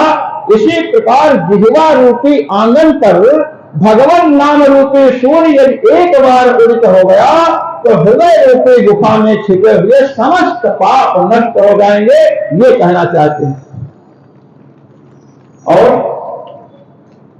जगत मंगलम हरे नाम, संसार में अनेक मंगल हैं महाराज, पाप को नष्ट करने वाले। कोई प्रायश्चित कर रहे हैं। मान लीजिए कि आप यज्ञ स्थल में हैं और नवग्रह सर्वतोभद्र मंडल अनेक देवताओं की पूजा कर रहे हैं और वहां पैर के नीचे चींटा पड़ गया, मर गया, चींटी मर गई, कोई कीड़ा मर गया, तो पाप नहीं लगेगा क्या? लगेगा। कहीं तीर्थ यात्रा में जा रहे हैं, भोजन करने जा रहे हैं, कोई कीड़ा मर गया, चींटी मर गई, तो भी तो पाप लगेगा। तो कोई शुभ कार्य करने जा रहे हैं तो वहां अमंगल हो सकता है, किंतु भगवान का नाम जगन मंगल है, किसी भी प्रकार से इसमें अमंगल की संभावना ही नहीं। कहते हैं तो इस नाम का अधिकारी कौन है? भाई अधिकारी ही तो होना चाहिए। कहते हैं कि सुनो, भगवान नाम के अधिकारी सभी हैं। जब सूर्य भगवान उदित होते हैं तो ये तो नहीं कहते हम ब्राह्मण के यहां प्रकाश करेंगे, क्षत्रिय के यहां अंधकार रखेंगे।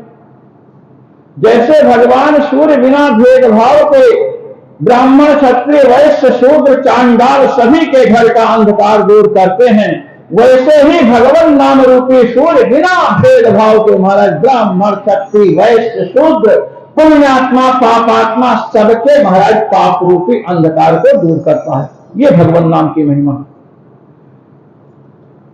श्री विष्णुदूतों ने कहा कि देखो यमदूतों, आप जा रहे हैं, आग रखी है, आग ढकी हुई है, दिख नहीं रही है। अब आपका पैर पड़ेगा तो जलोगे कि नहीं, बताइए आप लोग। आग दिख नहीं रही है, ऊपर से राख है, कल्पना कीजिए राख है, आग दिखी नहीं, और पैर जब पड़ेगा घुसेगा तो जलेंगे कि नहीं, जलेंगे ना। हाँ, ये तो नहीं है कि आग को आपने देखा नहीं तो आपको जलावे नहीं। जैसे आग, चाहे आप इच्छा से आग का स्पर्श करो, चाहे बिना इच्छा के आग को छुए, आग आपको जलाएगी। ऐसे ही आप चाहे इच्छा से नाम लें, चाहे श्रद्धा से नाम लें, चाहे बिना इच्छा के नाम लें, भगवान का नाम आपके पाप को जलाकर खाक कर देगा। ये विष्णु भगवान के दूत कह रहे हैं। इस प्रकार महाराज उनसे छुड़ाया, अजामिल को छुड़ा लिया भगवान के पार्षदों ने, और यमदूतों से कहा कि जाओगे कि कुछ प्रसाद तुमको चखाएं। तो यमदूतों ने कहा कि नहीं महाराज, हमसे बड़ी गलती हुई, हमको नहीं पता था कि लड़का लड़की का नाम भगवान के नाम पर, देवियों के नाम पर रख दे, परिहास में भगवान का नाम ले, किसी पाठ पुस्तक में पाठ कर रहे हैं भगवान का नाम लगा दे, या अनादर पूर्वक भगवान का नाम ले तो भी सभी पाप नष्ट हो जाते। ये पता तो हमको नहीं था, इसलिए हम आपको प्रणाम करते हैं। और महाराज वहां से जो है यमदूत चले गए यमराज के समीप। इधर अजामिल ने देखा और ये चारों अंतर्धान हो गए महाराज। जैसे यमदूत गए चारों अंतर्धान, अजामिल उठ करके बैठ गया। अब अजामिल को पश्चाताप हुआ, अब अपने माता पिता की स्मृति आई। अजामिल ने कहा मेरे माता पिता कितने प्रेम से हमारा पालन पोषण किए, पढ़ाई, मेरी पत्नी कितनी सुशीला थी, मैंने बड़ा पाप किया, बड़ा महाराज पश्चाताप हो रहा है। घर को छोड़ करके हरिद्वार गया और हरिद्वार में जाकर के भगवान नाम का जप करने लगा। और मृत्यु का समय उपस्थित हुआ तो भगवान के पार्षद विमान लेकर के आए और महाराज उस विमान में बैठ करके भगवत धाम गया है। श्री सुखदेव जी कहते हैं, साकं विहाय महापुरुषो किंकरैः हेमं विमानमारुह्य ययौ यत्र श्रियः पतिः। भगवान के पार्षद दिव्य विमान में दिखा करके अजामिल को भगवत धाम ले गए। इधर यमदूत यमराज के समीप पहुंचे और महाराज प्रणाम करके उन्होंने प्रश्न किया। यमराज ने देखा, मुझे कह दिया, कहे कि तुम लोगों का यमपास छिन्न भिन्न क्यों दिख रहा है, तुम ऐसे चेहरा बनाए हो जैसे तुम्हारा किसी ने बड़ा अपमान किया हो। तो यमदूतों ने यमराज से कहा कि महाराज पहले तो ये बताओ कि इस संसार में आपको छोड़ करके और किस किस का शासन चलता है। हम लोग तो समझते हैं सारे संसार के मालिक, सारे संसार के स्वामी आप हैं, किंतु आज हमको लगा कि और भी कोई है। यमराज से पूछते हैं, तम तक संस्तेह शास्त्रारो जीवलोकस्य वै प्रभो, इस जीवलोक में, मृत्यु लोक में कितने शासन करने वाले हैं।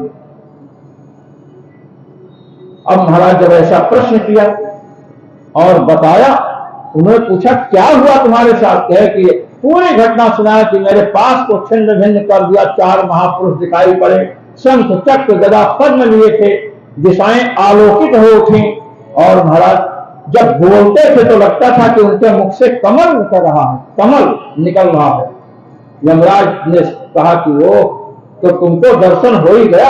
अरे कहे कि दर्शन क्या, कौन बड़ी बात है, कहे बड़ी बात है, आज तुम्हें जिन महापुरुषों का दर्शन हुआ है वो सामान्य महापुरुष नहीं है, वो मेरे भी वंदनीय हैं दूतों, मैं भी उन्हें प्रणाम करता हूं। यदि मेरे समीप आ जाए तो साष्टांग प्रणाम करूंगा।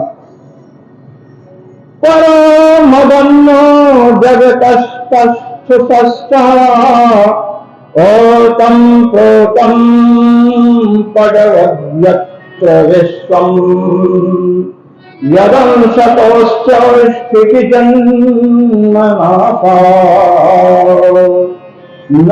नस्तोतवद्यस्य वशेषलोकः। यमराज ने कहा कि हे दूतों, मुझसे भी श्रेष्ठ भगवान है। स्थावर जंगमात्मक जितना भी अनंतानंत ब्रह्मांड है ये उन्हीं के बस में है। मैं भी भगवान नारायण के ही बस में हूं, भगवान शिव भगवान राम के बस में हूं।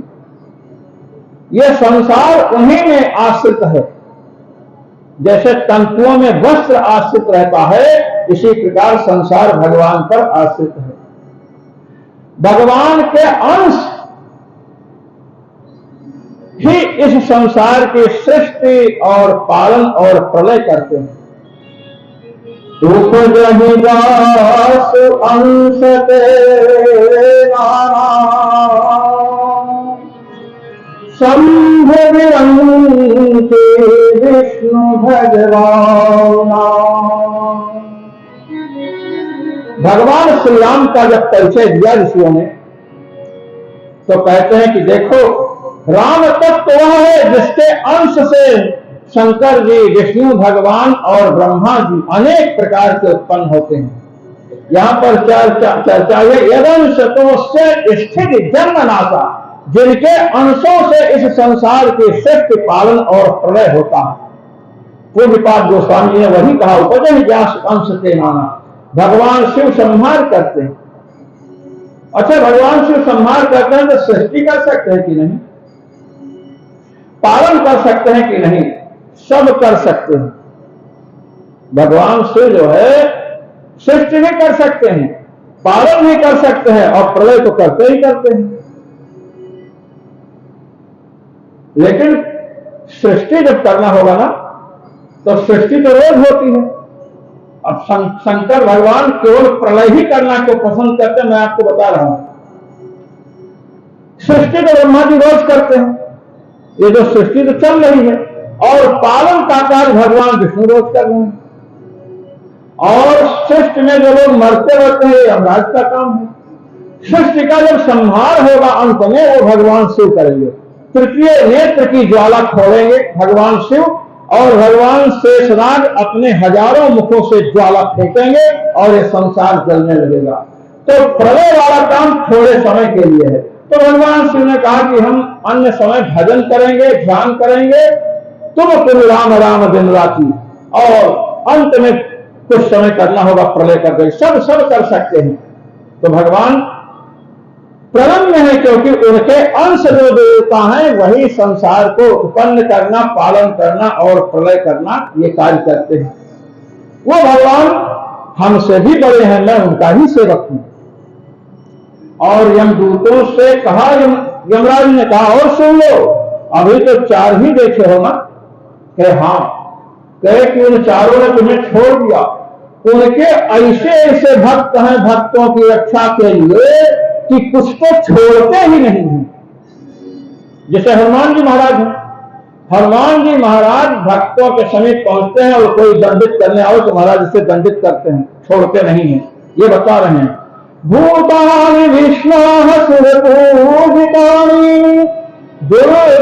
दुर्दर्शलिंगानि महाद्भुतानि रक्षन्ति तद्भक्तिमतः परेभ्यो मत्तश्चमर्त्य सर्वतश्च। हे पार्षदों, हे योद्धाओं, भगवान के जो भक्त हैं ना, दुर्दर्शलिंगानि, कई भक्त तो ऐसे हैं कि अपने स्वरूप को छिपा करके घूमते हैं, कोई समझ ही नहीं पाता है। हनुमान जी महाराज जब लंका में गए विभीषण जी के पास, तो किस वेश में गए थे? ब्राह्मण वेश में। हनुमान जी महाराज भगवान श्री राम और लक्ष्मण के पास जब सुग्रीव के भेजने पर गए तो किस वेश में गए थे? ब्राह्मण वेश में। श्री हनुमान जी महाराज अयोध्या में जब भगवान श्री राम के द्वारा भेजे गए भरत जी के पास तो किस रूप में गए? ब्राह्मण रूप में। यमराज संकेत कर रहे हैं कि भगवान के ऐसे भी भक्त हैं दुर्दर्श लिंगान जिनके चिन्ह को पहचान नहीं सकते हो, सावधान रहना।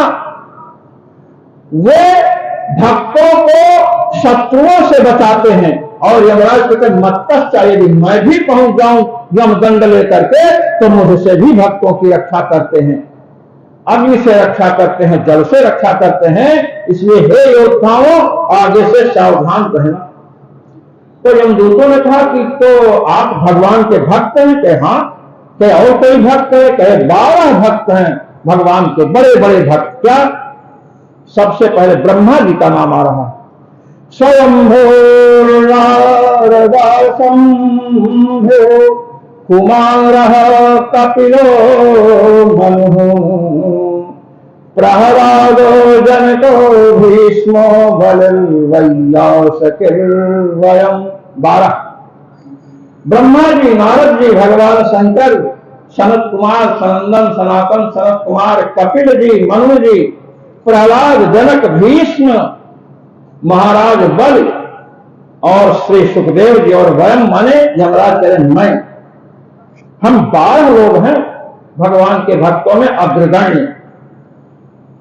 तो कहे आपने कभी बताया नहीं कि भगवान का नाम कोई लेता हो तो उसके समीप मत जाओ, आज तो हम मार खाते खाते बच गए। तो यमराज क्या कहते हैं? द्वादशैते विजानीनो धर्मं भागवतं भटाः। हम 12 लोग ही भागवत धर्म जानते हैं। भगवान से अनुमोदित जो धर्म है उसको हम 12 लोग ही जानते हैं। विजानीमः न तो लिखामः, हम लोग जानते हैं लेकिन लिख करके नहीं रखते हैं। यमदूतों ने कहा कि लिख करके यम स्मृति आपने बनाई है, उसमें आप लिख दिए होते कि भगवान का नाम जो जपेगा उसके समस्त पाप नष्ट हो जाएंगे, तो हम लोग खुद नहीं जाते वहां। तो आपने लिखा नहीं। कहे नहीं, विजानीमः न तो लिखामः, हम जानते हैं लिख करके नहीं रखते। तो कहे महाराज लिख करके रख दीजिए। तो यमराज ने कहा कि अभी लिख करके हम रख दें, यम स्मृति बना दें दूसरी ओर। तो संसार के जितने प्राणी हैं सब राम नाम शिव नाम जपेंगे तो यमपुरी में कौन आएगा? तो जब यमपुरी में कोई नहीं आएगा तो न तो तुम्हारी आवश्यकता होगी न मेरी आवश्यकता होगी यमपुरी में, और न यमपुरी की आवश्यकता रहेगी। तो तुम चाहते हो कि यमपुरी नष्ट भ्रष्ट हो जाए? कि नहीं, ये तो हम नहीं चाहते, कि इसलिए लिखते नहीं। महाराज इस प्रकार भगवान के नाम का जब हम संकीर्तन करते हैं ना तो नाम का महात्म्य जाने या न जाने, जैसे आग को हम जाने या न जाने पैर पड़ता है आग जला देती है, ऐसे भगवान का नाम चाहे उसका महात्म्य हम जाने या न जाने तो भगवान का नाम पाप को नष्ट कर देता है। एक बार से ही समस्त पाप नष्ट हो गए, बार बार भगवान नाम जपने की क्या आवश्यकता है? नहीं जपना चाहिए। कहते नहीं, जपना चाहिए। एक बार नाम जपेंगे तो पाप नष्ट होगा, और जब बार बार जपेंगे तो पापों के जो संस्कार, पापों की जो वासनाएं पड़ी हैं उनका विनाश होगा। तो वासनाओं को नष्ट करने के लिए बार बार नाम जप करना आवश्यक है। कहते हैं कि जब भगवान का नाम लेते हैं, इस पर श्रीधर स्वामी पाद ने व्याख्यान किया कि जब कोई जीव भगवान का नाम लेता है, राम, शिव, कृष्ण, तो संपूर्ण पाप नष्ट हो जाते हैं, चाहे छोटे हो चाहे बड़े हो। वेदों में जो प्रायश्चित बताए गए, छोटे पाप का छोटा प्रायश्चित, बड़े पाप का बड़ा प्रायश्चित। छोटे प्रायश्चित से बड़ा पाप नहीं नष्ट होगा, किंतु भगवान का नाम लेते हैं तो छोटा बड़ा कैसा ही पाप क्यों न हो नष्ट हो जाता है। ये तो विशेषता भगवान के नाम की है। दूसरी बात यह है कि प्रायश्चित से केवल पाप का नाश होता है, भगवान नाम के जप से केवल पाप नहीं नष्ट होते हैं, अपितु एक लाभ और होता है। क्या? सर्वेषामप्यघवतो निधने सुनिश्चितम् नामव्याहरणं विष्णोर्यतश्च विषयामतिः। श्री सुखदेव जी कहते हैं कि जितने पापी हों, चाहे छोटे पापी हों चाहे बड़े पापी हों, सभी पापियों के लिए एक ही श्रेष्ठ प्रायश्चित है, भगवान के नाम का संकीर्तन। भगवान नाम का संकीर्तन करेंगे तो पाप तो नष्ट ही होगा, पाप नाश के साथ साथ पाप की वासनाएं भी नष्ट होंगी, जो कि अन्य प्रायश्चितों से नहीं होती हैं। और एक विशेष लाभ है यतस्तद विषयामति। ये यतस्तद विषयामति, इतने अंश को लेकर श्रीधर स्वामी जी क्या लिखते हैं श्रीधरी व्याख्या में, कहते हैं यतः भगवन् नाम जापक विषया भगवते मतिर्भवति अयम मम मया सर्वथा रक्षणीयः। जब कोई भगवान के नाम का उच्चारण करता है तो भगवान के हृदय में एक संकल्प होता है, क्या? अयम मम, ये मेरा हो चुका है, मया सर्वथा रक्षणीयः, मुझे इसकी सदा रक्षा करनी चाहिए, ऐसा संकल्प भगवान करते हैं। भगवान नाम का संकीर्तन करने पर पाप तो नष्ट ही हुआ, भगवान से सुरक्षा की प्राप्ति होती है। दूसरा लाभ है, महाराज जगन्नाथपुरी की बात है और ये घटना बोधेंद्र सरस्वती जी महाराज कांची कामकोट पीठ के शंकराचार्य जी हुए हैं, उनके जीवन की है, उनकी जीवनी मैंने पढ़ी है। कांची कामकोट पीठ के श्री बोधेंद्र सरस्वती जी महाराज अद्वैत सिद्धांत का प्रचार करते करते श्री जगन्नाथपुरी पहुंचे और वहीं पर उनके सामने एक दंपति पति और पत्नी विवाद कर रहे थे। पत्नी कह रही थी मुझे ले चलो, पति कह रहा था नहीं। और वहीं समीप में एक व्यक्ति बैठा राम नाम जप रहा था, उसका नाम जगन्नाथ था। और ये जगन्नाथ पंडित श्री लक्ष्मीधर जी एक बहुत बड़े विद्वान हुए हैं, उनके पुत्र थे। लक्ष्मीधर जी ने भगवन नाम कौमुदी नामक ग्रंथ की रचना की है, बड़ा गंभीर ग्रंथ है और भगवत कृपा से उसी भगवन नाम कौमुदी पर मैंने शोधक प्रबंध लिखा काशी हिंदू विश्वविद्यालय से। तो महाराज शंकराचार्य महाराज ने बुलाया कि वहां आओ, क्यों झगड़ रहे हो? तो पत्नी ने कहा कि 1 वर्ष पहले इनके साथ मैं आई थी यहाँ और मुझे कुछ दुष्ट लोग पकड़ करके ले गए और ये अपनी जान बचाकर चले गए। आज आए हैं, मैं पानी भरने आई तो मैंने देखा मेरे पति हैं, तो मैं कह रही हूं कि मुझे साथ ले चलो, मैं यहां नहीं रहूंगी।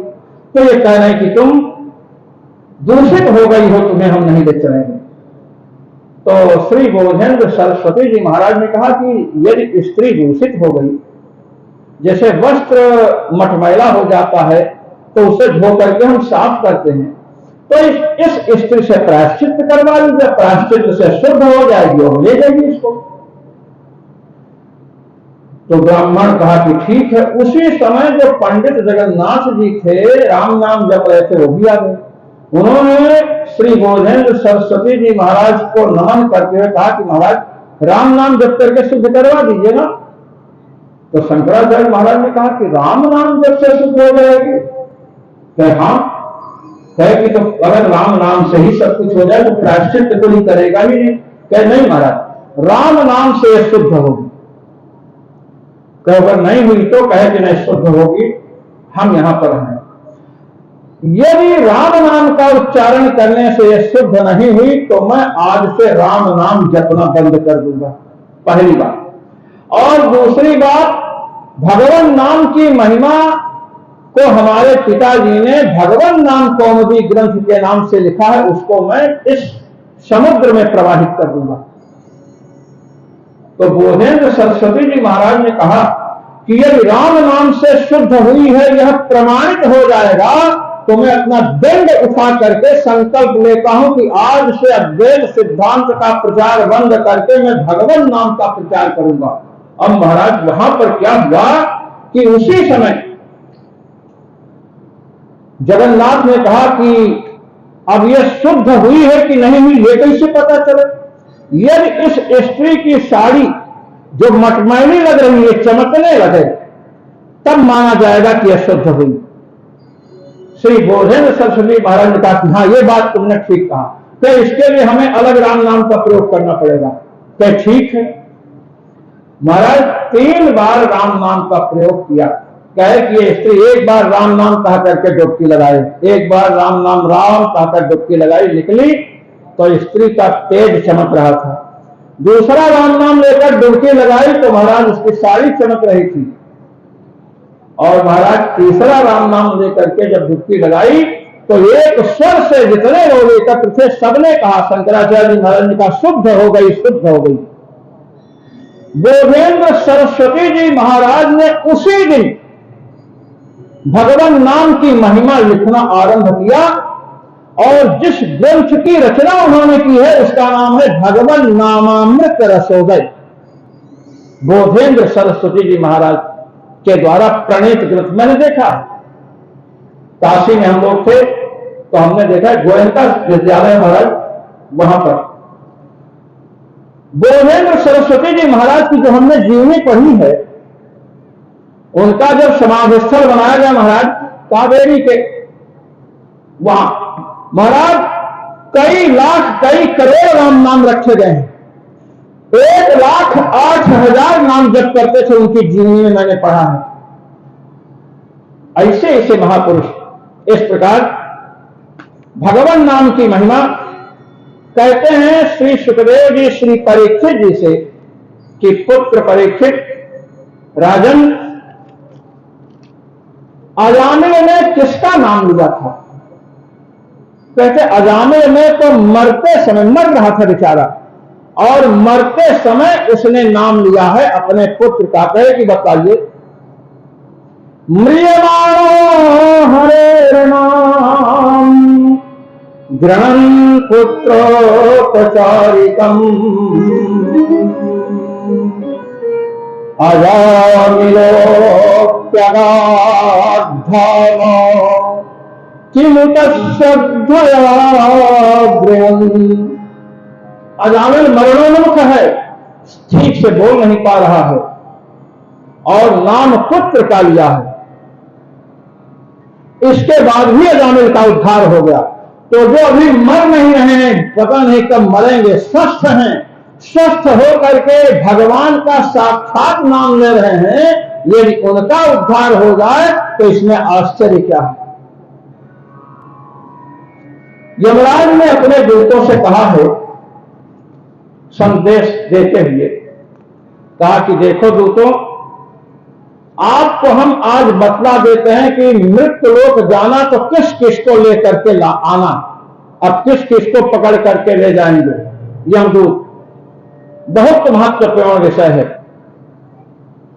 कहते हैं सुनो, जिह्वा नवक्ति भगवद् गुणनामधेयम् चेतश्चन स्मरति तच्चरणारविन्दम् कृष्णाय नो नमद्यच्छे कदापि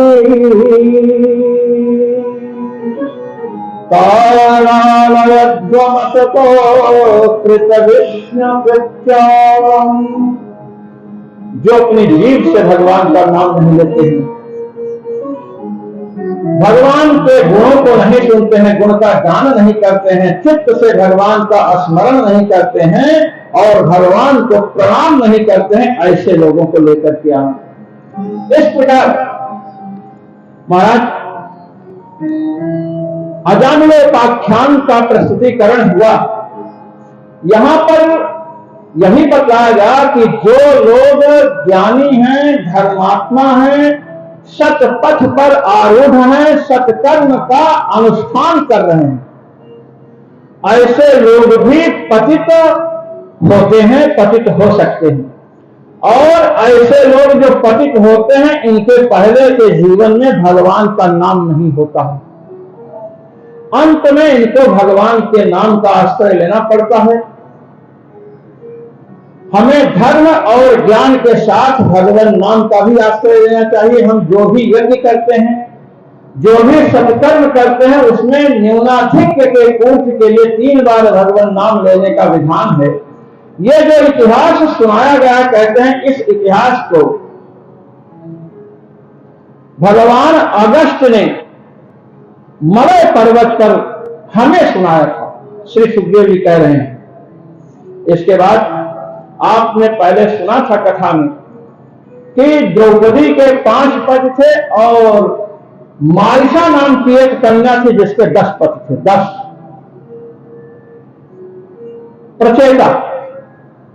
अब महाराज प्रचेताओं के एक पुत्र हुआ यह दक्षक प्रजापति, और दक्षक प्रजापति महाराज तपस्या कर रहे हैं, तपस्या कर रहे हैं। तप करते करते इनको भगवान का दर्शन हुआ, और भगवान का दर्शन हुआ महाराज, और भगवान ने इनसे कहा कि अब आप सृष्टि को बढ़ाइए। इन्होंने सृष्टि का विस्तार किया। इनके 60 कन्याएं हुई थी, जिसमें 13 कन्याएं कश्यप जी को ब्याही गई। पहले दक्ष जी ने पुत्रों को उत्पन्न किया, और महाराज इनके पुत्रों का नाम है हर्यश्व। इनकी संख्या 10,000 थी। हर्यश्व हरिम अविद्या तत्कार्य हरतारम अश्नुते प्राप्नुवन्त इति हर्यश्वाः। जो हरि को, भगवान को प्राप्त करें। भगवान कैसे हैं? वे अविद्या का विनाश करने वाले हैं। ऐसे अविद्या के विनाशक भगवान को जो प्राप्त करें उन्हें हर्यश्व कहते हैं। ये लड़के तपस्या करने गए, दक्ष ने बताया कि तपस्या करो जाकर। महाराज 1000 लड़के हैं, और तपस्या करने गए तो नारद जी मिल गए, और नारद जी मिले तो इन सबको बाबा बना दिए। बताओ, किसी के एक लड़के को बाबा बना दो तो माता पिता को कितना कष्ट होता है। और 10,000 लड़कों को बाबा बना दिया जाए तो पिता के हृदय पर क्या गुजरेगी। लड़के साधना कर रहे थे महाराज, और नारद जी वहां पहुंच गए। नारद जी पहुंचे, और नारद जी पहुंच करके कहते हैं कि पृथ्वी का अंत देखे हो? पृथ्वी का अंत कहां होता है? लड़कों ने कहा कि नहीं देखे हैं। इसका उत्तर नहीं दे सके। जो सूक्ष्म शरीर है यही महाराज पृथ्वी समझो। बच्चों को बताना कि सूक्ष्म शरीर जो है यही पृथ्वी है। लिंग शरीर कहते हैं वेदांत की भाषा में। जब तक इसका नाश नहीं होता है तब तक मुक्ति नहीं होती है, और इसका नाश परमात्मा दर्शन से होता है। तुम तपस्या कर रहे हो और सूक्ष्म शरीर के विषय में ही नहीं जानते हो।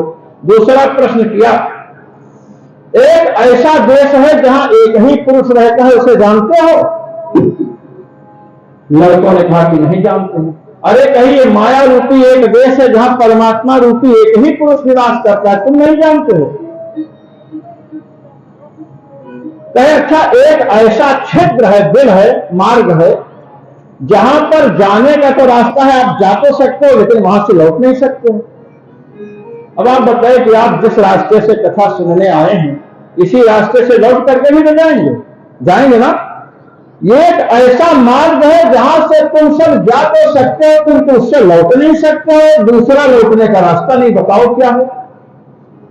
लड़के बड़े चक्कर में पड़े कि महाराज क्या है कि भगवान का धाम, भगवान के धाम में जाने का जो रास्ता है जा तो सकते हो, लौटने का मार्ग बंद हो जाता है।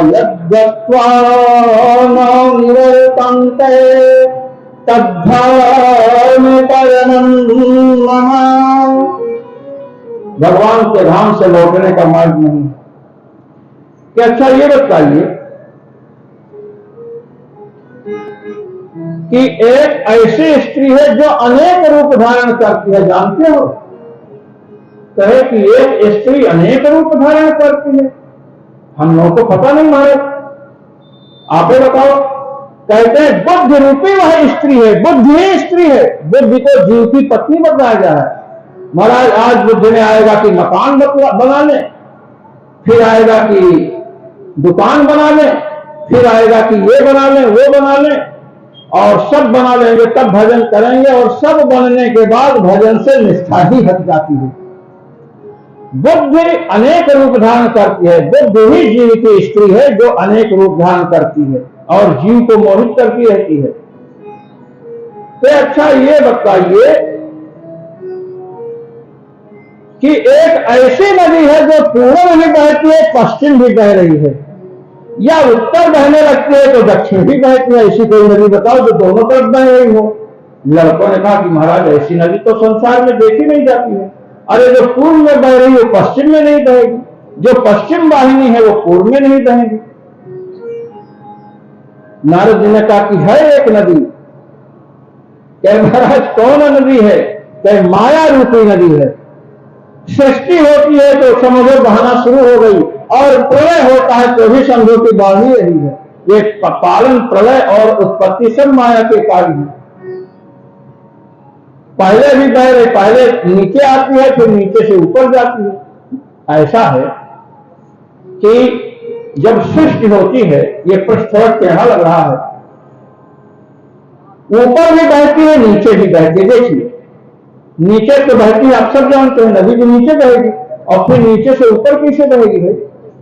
देखिए जब सृष्टि होती है तो परमात्मा से आकाश उत्पन्न हुआ। मैं वैदिक प्रक्रिया, वेदांत की प्रक्रिया पर हूं। तस्माद् एकस्मादात्मना आकाशं सम्भूतः, परमात्मा से आकाश की उत्पत्ति हुई। आकाशाद् वायुः वायुरग्निः अग्निर्जलं जलः पृथ्वी, आकाश से वायु उत्पन्न हुई और वायु से अग्नि उत्पन्न हुआ, अग्नि से जल उत्पन्न हुआ, जल से पृथ्वी उत्पन्न हुई। अब देखिए आकाश से चले ना, हाँ, आकाश से वायु, वायु से अग्नि, अग्नि से जल, जल से पृथ्वी। ये लीजिए आकाश से नीचे की तरफ नदी आ रही ना।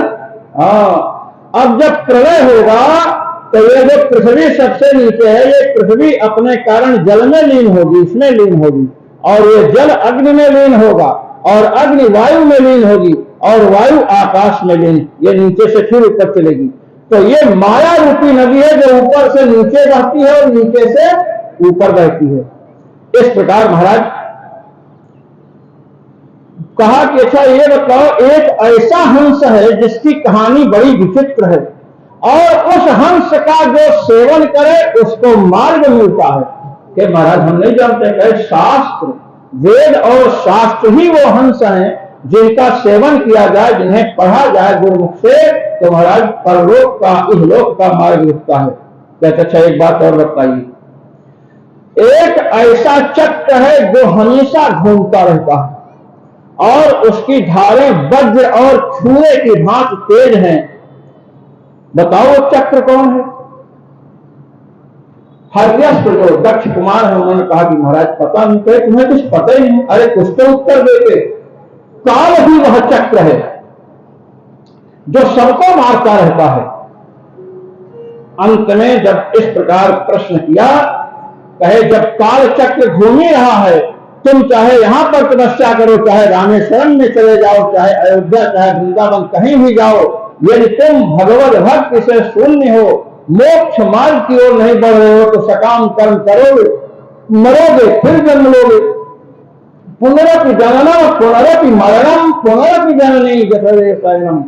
इसलिए सकाम कर्म से क्या है, महाराज सब महात्मा बनने को तैयार हो गए, सबको दीक्षा दिया और महाराज 1000 साधु बनाकर खड़ा कर दिया। अब दक्ष प्रजापति को पता चला, बड़े दुखी हुए, लेकिन फिर उन्होंने सबलास्ट नाम के 1000 पुत्रों की सृष्टि की, उनको भी वही पाठ पढ़ा दिया, वो भी बाबा बन गए। अब दक्ष प्रजापति को क्रोध आया। नारद जी देखिए, अब उन्होंने पुत्रों की सृष्टि बंद कर दी, तो देखिए अब लड़के नहीं आ रहे हैं, चलकर पता लगाना चाहिए फैक्ट्री बंद हो गई क्या। जब वहां पहुंचे तो दक्ष प्रजापति चिंतित बैठे थे। नारद जी ने कहा, कहो दक्ष, आजकल तुम्हारे कोई लड़के वड़के नहीं दिख रहे हैं। दक्ष ने कहा, देख नारद, मैं तुझे शाप देता हूं, तू गाय दुहने जितना समय ही कहीं रुक सकता है, अधिक समय तक तू रुक ही नहीं सकता। नारद जी हंसने लगे। दक्ष प्रजापति ने कहा, शाप दिया हो, हंस रहे हो? तो हंस इसलिए रहा हूं कि एक दिया रहता तो चेला कम बनते, अब तो घूम घूम करके चेला मोड़ेंगे, जहां जाएंगे वहीं 10-5 बनाएंगे। अब दक्ष ने समझ लिया कि नारद जी फिर अगर कोई पुत्र पैदा हुआ तो उसे बाबा बना देंगे, इसलिए फिर कन्याओं की सृष्टि, हमारे 60 कन्याएं, और नारद जी बाल ब्रह्मचारी हैं इसलिए कन्याओं के पास जा नहीं सकते हैं, इसलिए महाराज इन्होंने कुछ नहीं किया। इस प्रकार इन 60 कन्याओं का विवाह हुआ, जिसमें मैंने आपसे चर्चा की थी कि 13 कन्याएं महर्षि कश्यप को ब्याही गई हैं। अब एक चरित्र का हम संक्षिप्त वर्णन करते हैं। देवगुरु बृहस्पति जी हैं। बृहस्पति जी देवराज इंद्र की सभा में विराजमान हैं। देवराज इंद्र वहां से आए, गुरु जी को प्रणाम नहीं किया। उन्होंने सोचा कि हम इंद्रासन पर विराजमान है, तीनों लोगों का सर्वश्रेष्ठ पद है, इसलिए हमें प्रणाम नहीं करना चाहिए। अब गुरुदेव को अपना अपमान महसूस हुआ तो महाराज सभा से चले गए और सभा से जाने के बाद अपने आश्रम में जाकर के अंतर्धान हो गए। इंद्र को अपनी करतूत का जब बोध हुआ कि हमने गलत किया है तो गुरु जी को मनाने गए। गुरु जी अंतर्धान। इधर दैत्यों को पता चला कि इंद्र के गुरुजी नाराज होकर चले गए तो शुक्राचार्य जी को जाकर प्रणाम किए। जो दैत्य है ना महाराज, दैत्य ब्राह्मण भक्त होते हैं, ये दैत्यों की विशेषता है। राक्षस ब्राह्मणों के विरोधी होते हैं और दैत्य ब्राह्मण भक्त होते हैं। शुक्राचार्य के सब शिष्य हैं। शुक्राचार्य जी को प्रणाम किया। शुक्राचार्य जी ने कहा, सुनो, मैंने ध्यान में देखा है कि बृहस्पति नाराज होकर चले गए हैं, अब गुरु जी है नहीं, उपाय कौन बतलाएगा? आक्रमण कर दो। महाराज दैत्यों ने आक्रमण कर दिया, देवता पराजित हो गए और देवता पराजित होकर के श्री ब्रह्मा जी के समीप गए तो ब्रह्मा जी ने कहा कि देखो मैं भी कुछ नहीं कर सकता हूं, क्योंकि जो गौओं का भक्त है, ब्राह्मणों का भक्त है, भगवान का भक्त है, उसका कोई अनिष्ट नहीं कर सकता है। न विप्र गोविंद भवंच भद्राणि नरे पराणाम।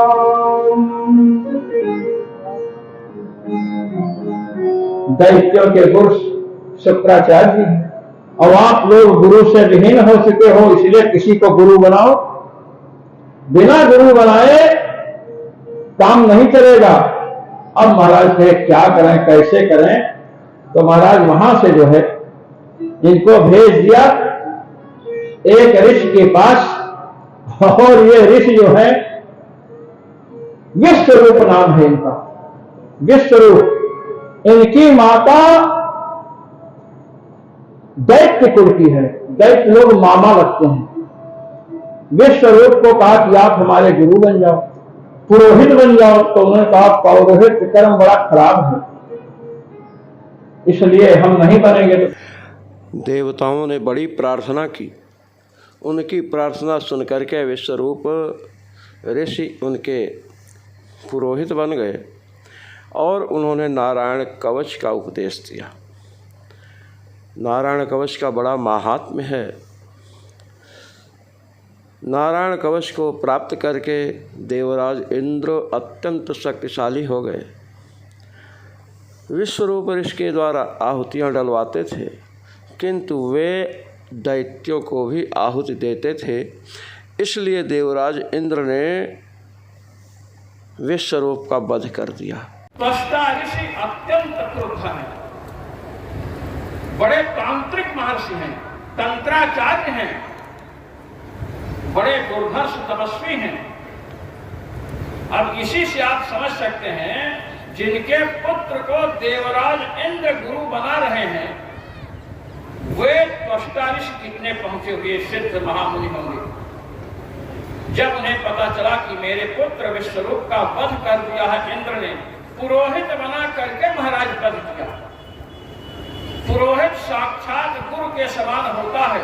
मानो इंद्र ने अपने गुरु की हत्या कर दी तो त्वष्टा ऋषि अत्यंत क्रुद्ध हुए और उन्होंने कहा कि अब इंद्र को मारने वाले पुत्र को मैं पैदा करूंगा।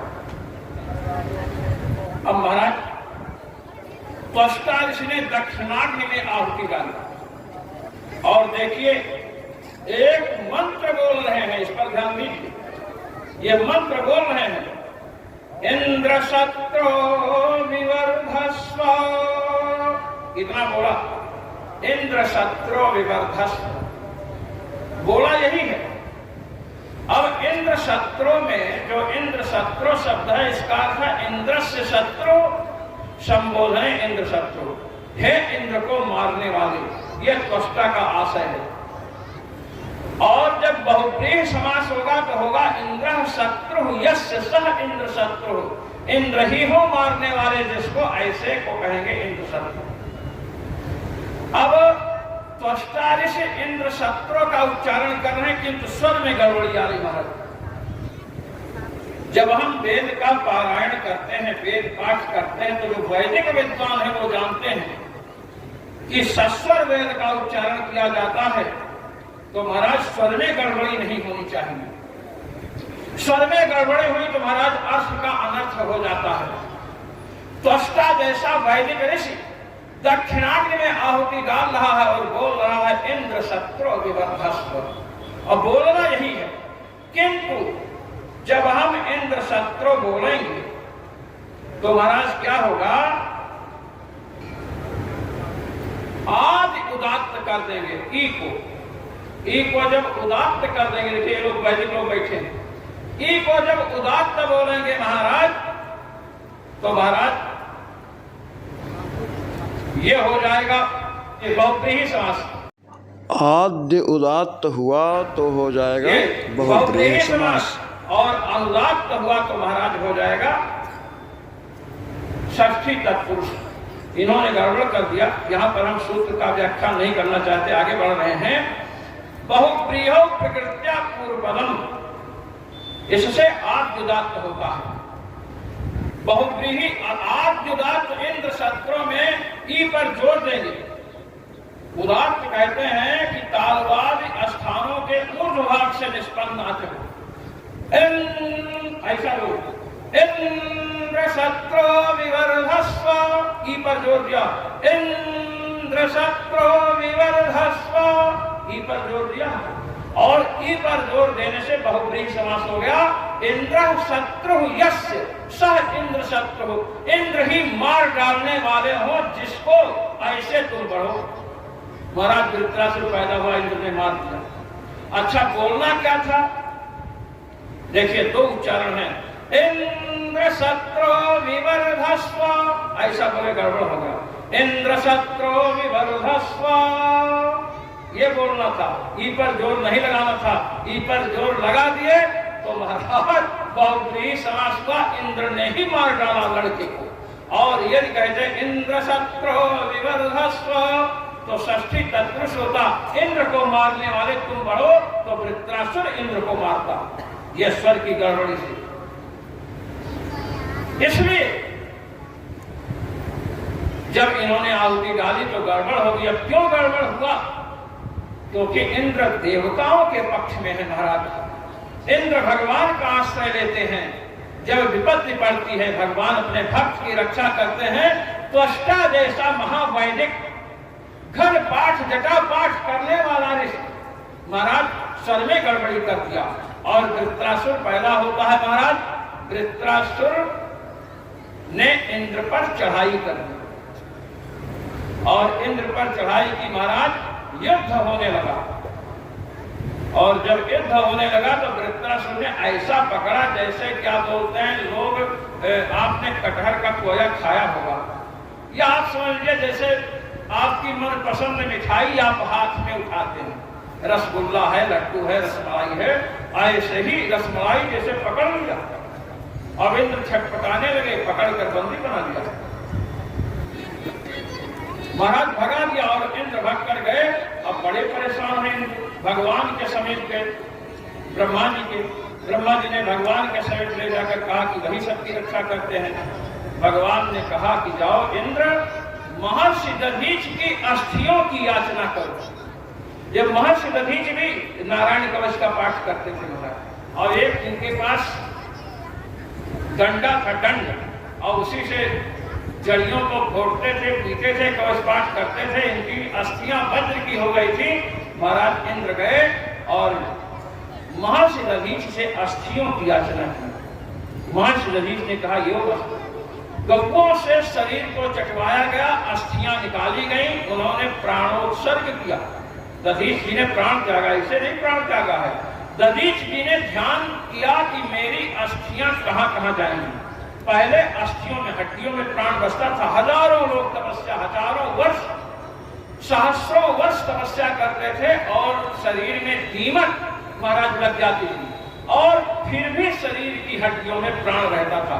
वाल्मीकि जी, तो दधीच जी ने जब ध्यान किया तो देखा कि मेरे अस्थियों से 3 अस्त्र बनेंगे। एक तो देवराज इंद्र का वज्र बनेगा, एक भगवान विष्णु का सांग धनुष बनेगा और एक भगवान शिव का धनुष बनेगा। ये समझ लिया कि यही धनुष मिथिलापुरी में जाएगा, जिसे भगवान श्री राम तोड़ेंगे, ये कल के प्रसंग में। तो महाराज 3 अस्त्र बनेगा और अंत में महाराज देवराज इंद्र का वज्र बना। इंद्र ने वज्र लिया और चढ़ाई किया वृत्रासुर पर। महाराज भयंकर युद्ध हुआ। वृत्रासुर इतना भक्त है कि देवराज इंद्र के वज्र में ही भगवान का दर्शन होने लगा उसे, वृत्रासुर को। जब भगवान का दर्शन हुआ तो महाराज उसने भगवान से प्रार्थना आरंभ कर दी और प्रार्थना में वृत्रासुर क्या कहता है? अहम हरे तव पादैकमूलो दासानुदासो भवितास्मि भूयः मनस्मरेता सुपते गुणंस्ते गृणीतवा कर्म करोतु कायः। हे प्रभु, हे श्री हरे, मैं आपका दास नहीं बनना चाहता हूं, आपके दासों का दास, भक्तों का भक्त। ये जो ब्राह्मण लोग भगवान की साक्षात पूजा करते हैं ना, चाहे ये नर्मदा शंकर जी हो चाहे अच्युतानंद जी महाराज, सबकी बात अब मैं बता रहा हूं। ये लोग मुक्त होंगे कि नहीं इसमें संदेह है। सुन लीजिए, आप लोग मुक्त होंगे कि नहीं इसमें संदेह है, किंतु आप लोगों की जो सेवा करते हैं वह मुक्त हो जाएंगे, इसमें कोई संदेह नहीं। ये समझ लीजिए, मैं प्रमाण पूर्वक कह रहा हूं। जो साक्षात ब्राह्मण साधु भगवान से जुड़े हैं, ये महाराज मुक्त होंगे कि नहीं इसमें संदेह है, किंतु इन लोगों की जो सेवा कर रहे हैं, इनके कृपा पर जो आश्रित है वे मुक्त होंगे ही। देखिए शास्त्र का एक वचन है, सिद्धिर्भवति वानेति संशयोच्युत सेविनाम्। न संशयोस्ति तद्भक्त परिचर्यारतात्मनाम्। जो भगवान के साक्षात भक्त हैं उनको मोक्ष रूपी सिद्धि, भगवत दर्शन रूपी सिद्धि मिलेगी या नहीं इसमें संदेह है, किंतु जो उन्हीं भक्तों की सेवा कर रहे हैं अर्थात जो दासानुदास हैं उनको सिद्धि लाभ होने में कोई संदेह नहीं है। इसीलिए वृत्रासुर ने स्वयं को दासानुदास बनने की प्रार्थना अपने प्राणाधार भगवान से की है। उस समय देवराज इंद्र ने वृत्र की बड़ी प्रशंसा की। वृत्र ने कहा कि प्रशंसा मत करो, मुझ पर प्रहार करो। इंद्र ने जब वज्र लेकर के उस पर प्रहार किया तो वह वज्र के सहित इंद्र को निकल गया। 1 वर्ष तक इंद्र नारायण कवच के प्रभाव से उसके उदर में जीवित रहे और उसके बाद वृत्रवध का योग उपस्थित होने पर उन्होंने अपने वज्र से उसके उदर को विदीर्ण कर दिया और बाहर निकल आए। इस प्रकार वृत्रासुर का वध हुआ। जय जय श्री राधे।